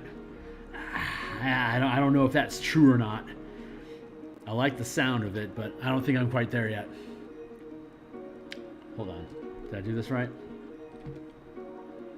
Yeah, I did. Cool. I'm going to duplicate this.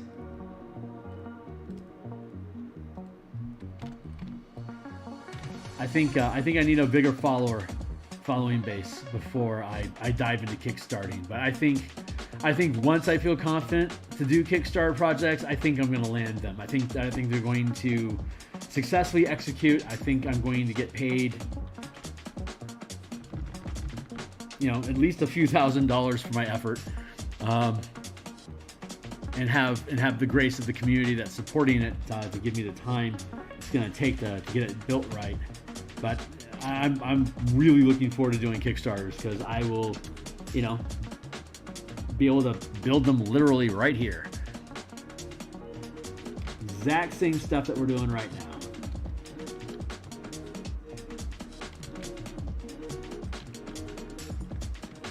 Why are you off?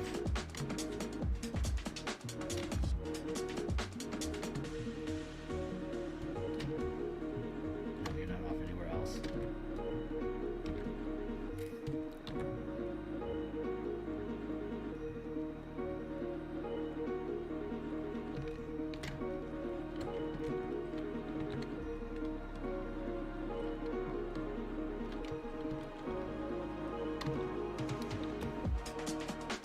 Good to go.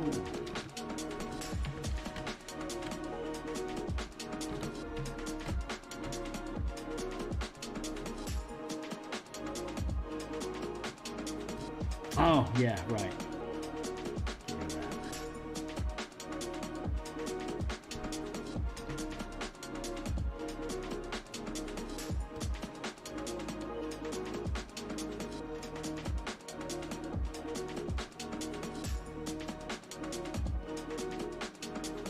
Scrolling carefully and slowly so I don't lock it up again.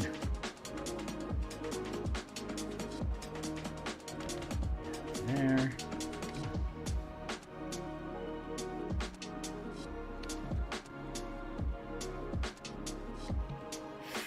Man.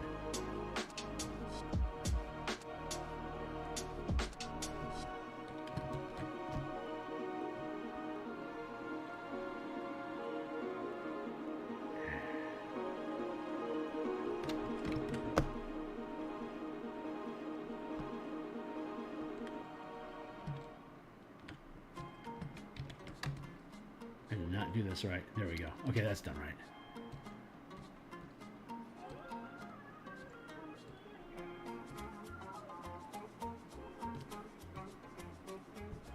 Actually,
didn't mean to do that. Hold on. There. This is what I'm gonna do. Looks like that's lining up.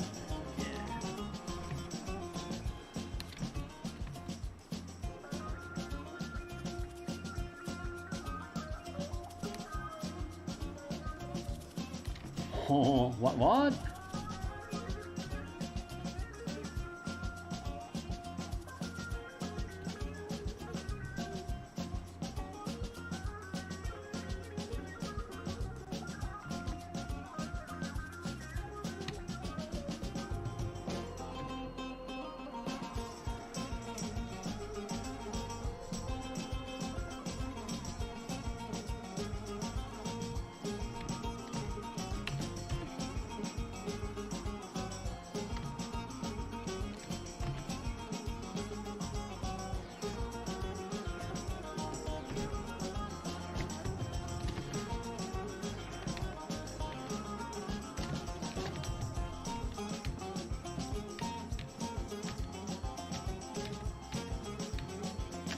Actually, if I'm smart, and I am.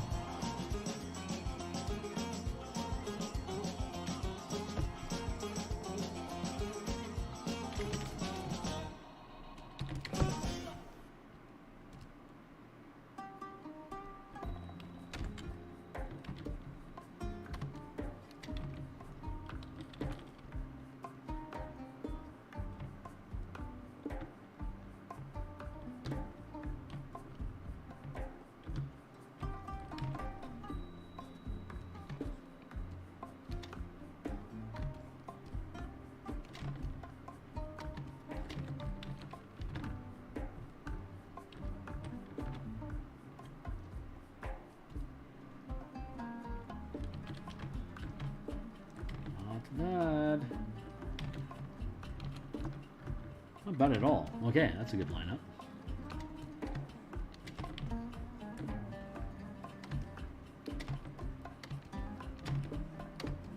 Oh, I could have just done that anyway, whatever. Dumbass.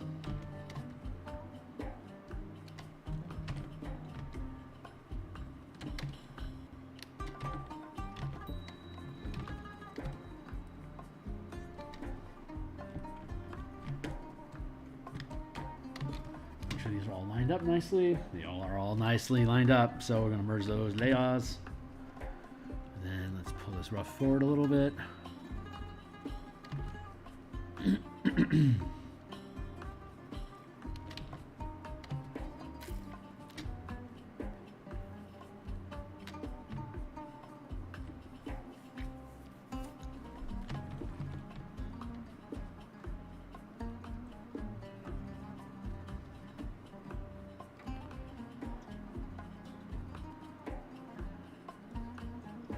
Yeah, we'll tear down that wall. We'll tear down the walls later. Let's just build the structures that need to be built for now, and then we'll go back through with the smaller brush.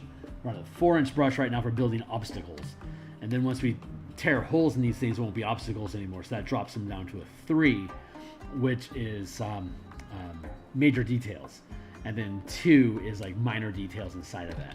So we will continue forth. We can get rid of this.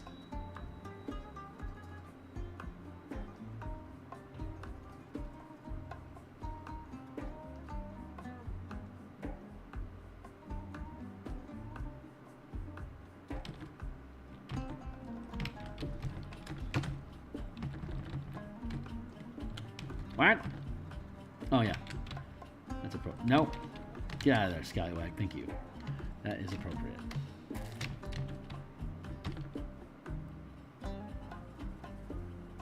There. Also appropriate. Okay, cool. Got those. Let's build this next.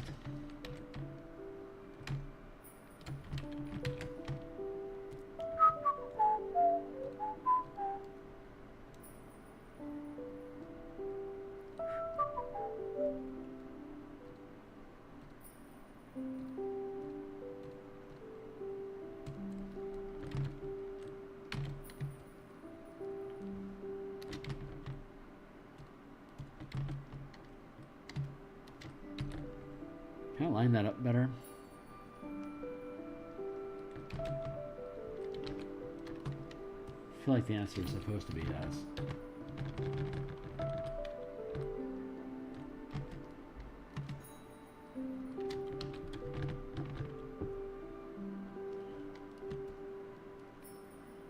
Oof.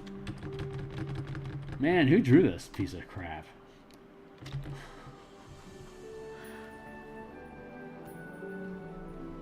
It's a good thing I'm doing this again because this thing looks like a piece of shit. Let's just be straight up honest. This is some garbage line work here, kids. We gotta fix it.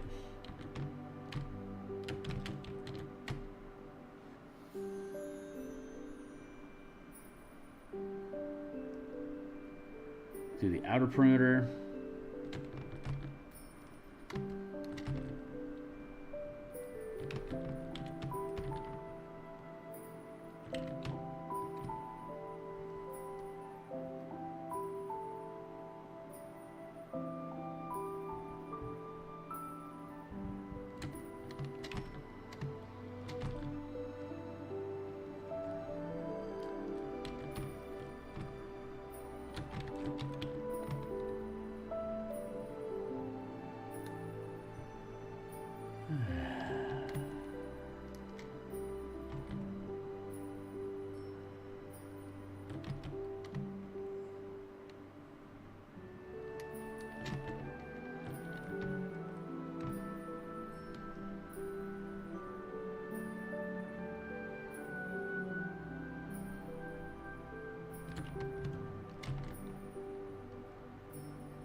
Chip chop chiri chiru chiron.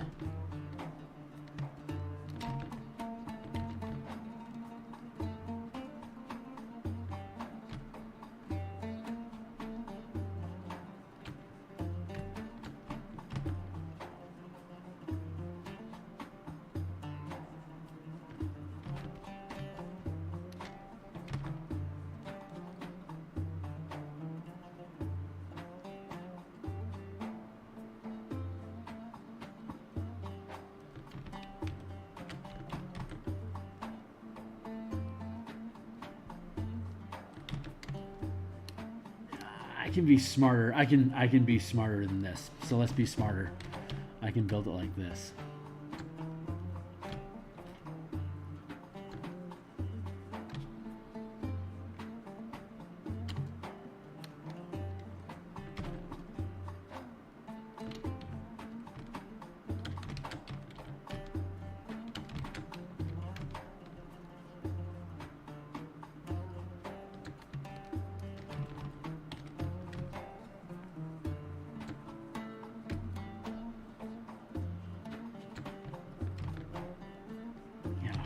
Come on, McFly. Think McFly.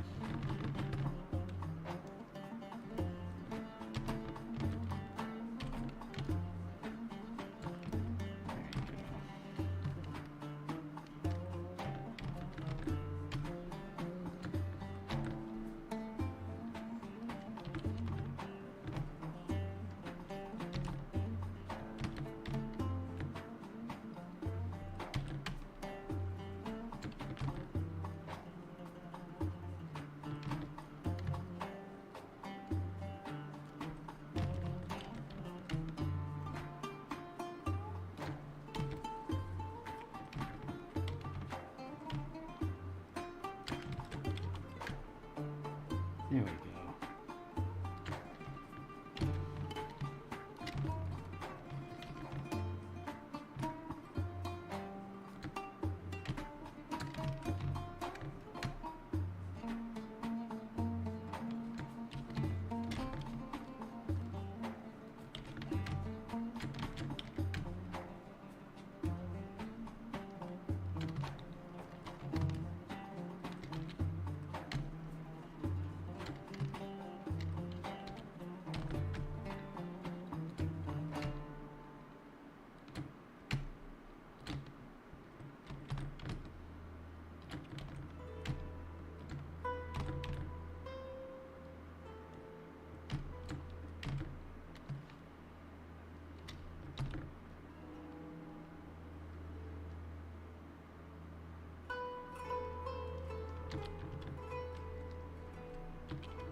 I'll drop it down to 3.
Come on, Kearney, hit your marks.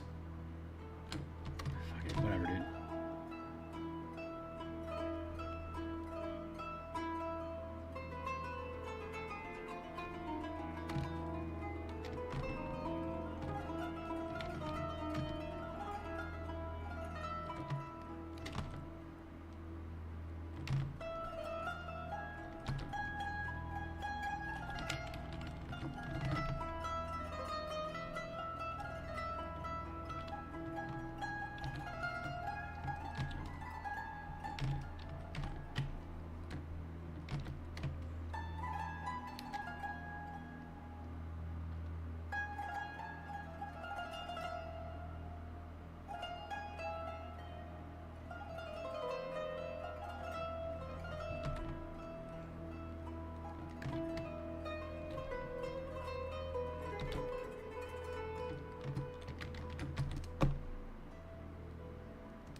Oof, yeah, that is super close.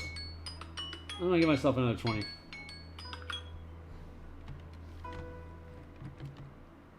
"20 more minutes, and that'll be my day." Yeah, that's...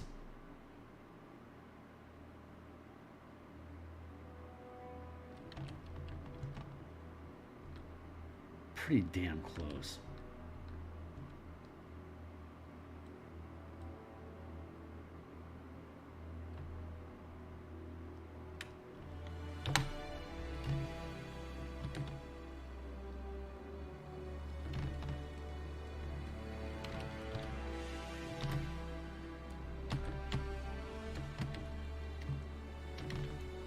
Well, there you go. Perfect. He declares.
Transform equals flip horizontal.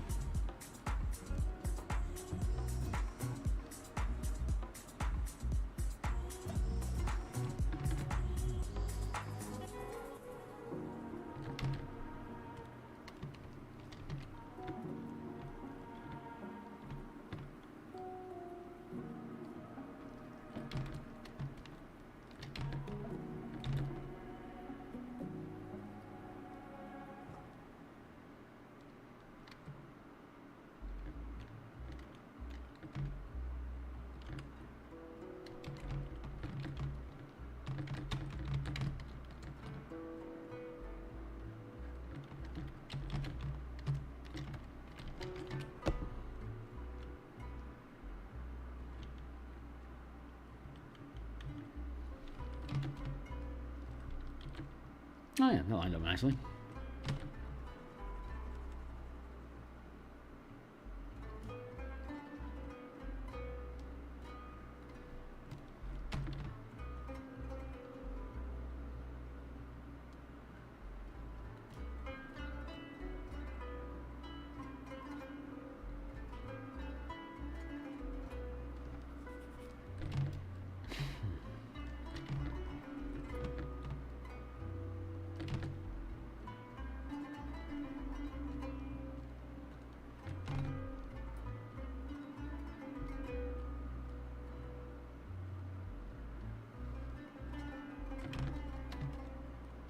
Very good, very good, very good. Very, very, very, very good. Da.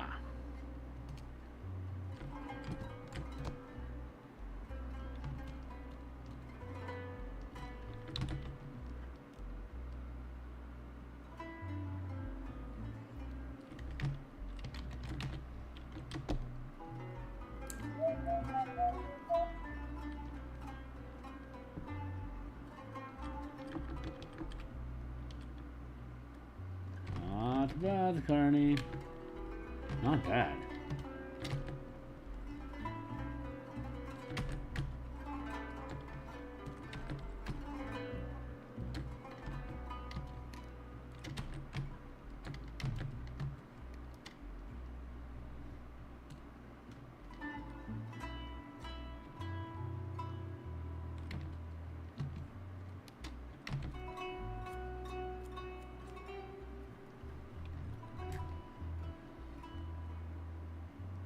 Thus working out.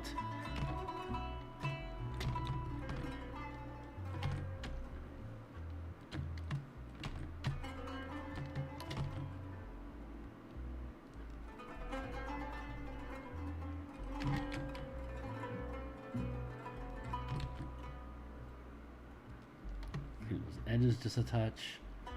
Those corners. I mean, I can corrode the thing and screw around the corners a bit, cheat it with some texturing.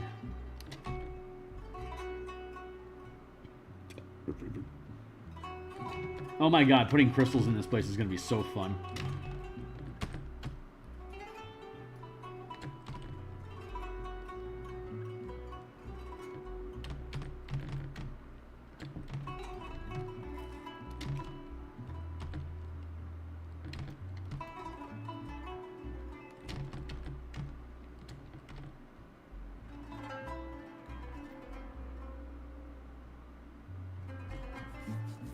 That and Vulpina. Oh my god, I need to put Vulpina on these things. Oh.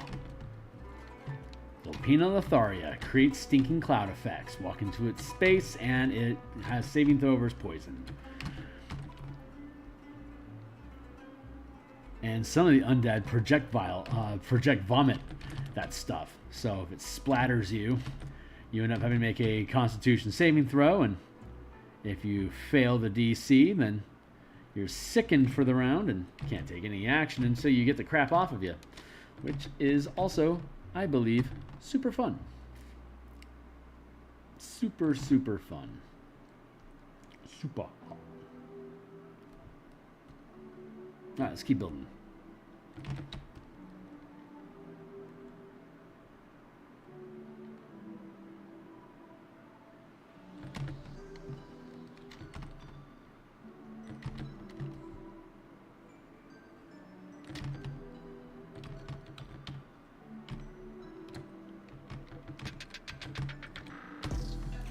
Four.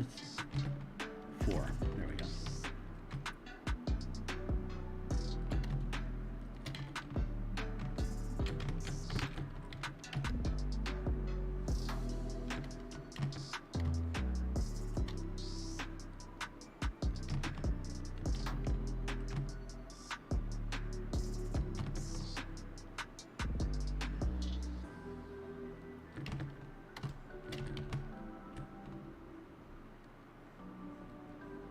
I do not need this half of the map.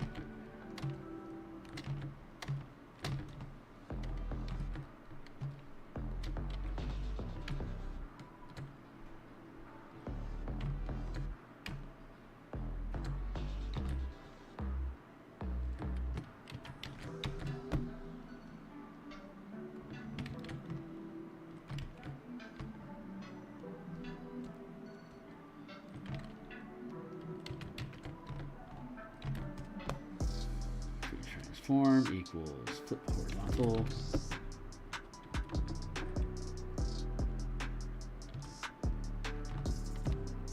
Equals bam.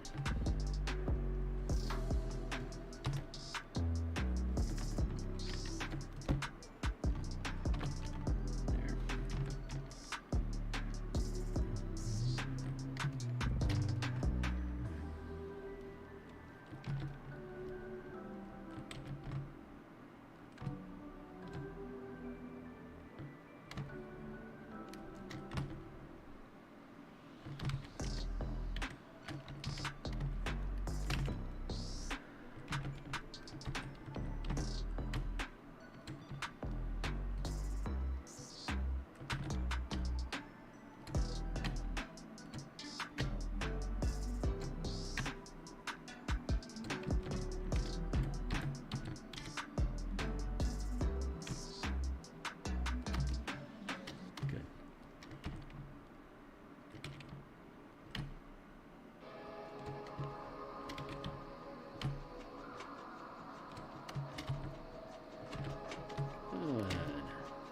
Good, good, good, good, good, good, good.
That is sitting very nicely.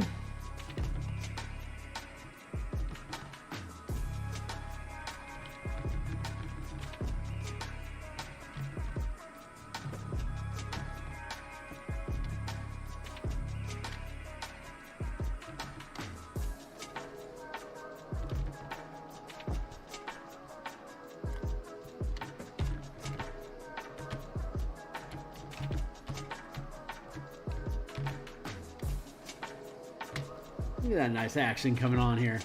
Damn, I'm happy with this.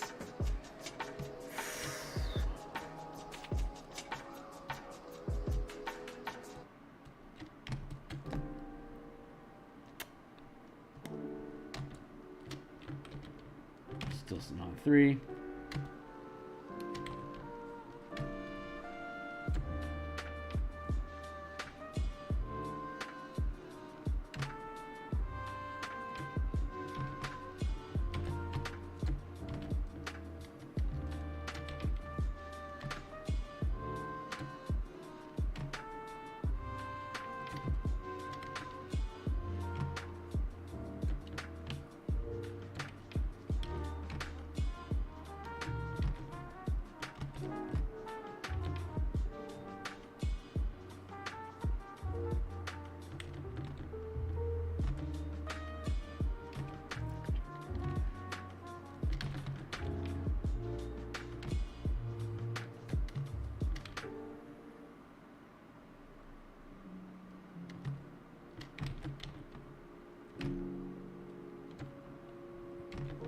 Bazeba.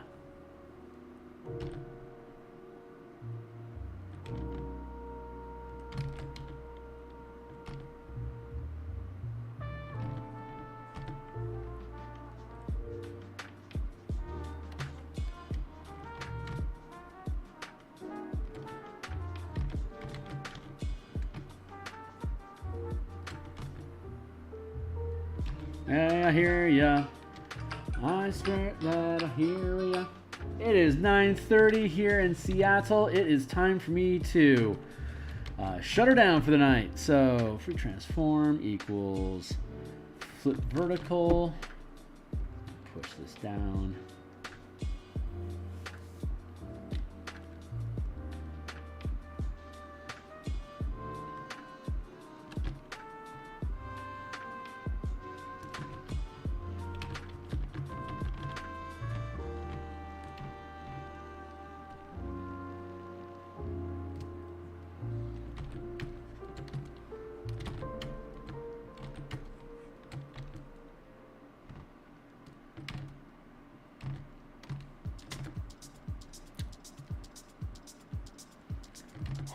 Oh man, I feel pretty good about all this. Okay, cool. So, nothing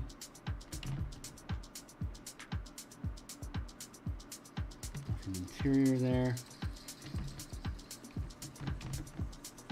No, we were supposed to build a box there.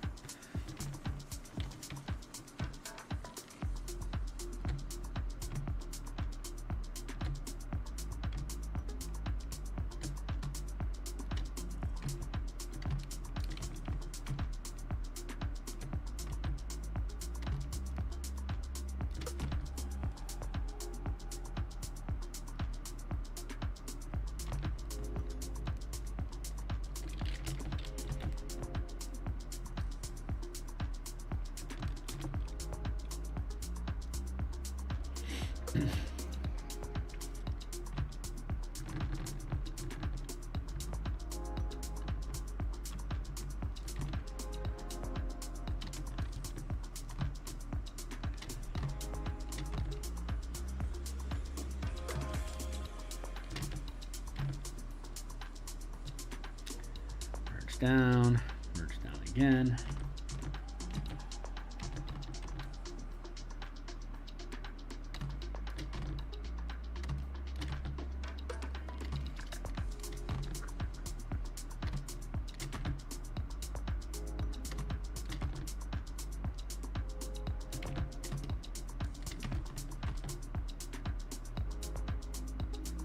There. All right. Thank you. All right, cool. Yeah, we are officially done for the day. Here's our map so far. I mean, a good hour of it was taken in recalibrating where everything was, so I'm not really going to crap on myself too hard for that, but we do have a lot of details to go. So I think we're going to be back doing this. I think we'll be back doing this tomorrow morning. So yeah, we'll be back doing this tomorrow morning, and then that'll be Friday. And then Saturday morning, I'll be on, probably doing more of this as well. On the sideline, I've got edits coming in for the Spelljammer Combat and Exploration book. So I got to go offline, but I will be chewing on that during off-stream time today and tomorrow, or rather what's left of tonight and tomorrow. And then probably into Saturday afternoon, hopefully finish up those edits. Then we got to start building out the Lattice Araxis adventure stuff. But yeah, we'll be back doing this tomorrow morning, and we'll be back doing this probably Saturday morning. I won't be here on Sunday. I won't be here on Monday. Holidays for me and fam. But then I'll be back on. I might be back on Monday for a little bit. I'm not sure. I doubt it. Seriously doubt it. But on Tuesday through the following Tuesday, those 7 days, I am officially a full-time creator. So all I will have is edit, writing, maps, and illustrations just for 7 solid days, 8 hours with a lunch break. Most of, like, some of it, like maybe half and half of it will be stream. We'll see. But we're building, man. We're gonna keep building, and I will. I'll see you guys tomorrow morning. So I'll be back, in about 8.5 hours. So I will see you guys on the other side. Thanks a lot for showing up. If you like cartography and you like me talking shop about stuff, and I mean, like, you can check a lot of my playtest, my playlists. I talk about stuff. Maybe not so much today, but I do talk about stuff. And so if you want to stick around and catch all that stuff or whatever, the only way that YouTube is going to know that people are interested in this stuff is by hitting the old like button, and like and subscribe, and I'll see you guys on the other side. Cheers.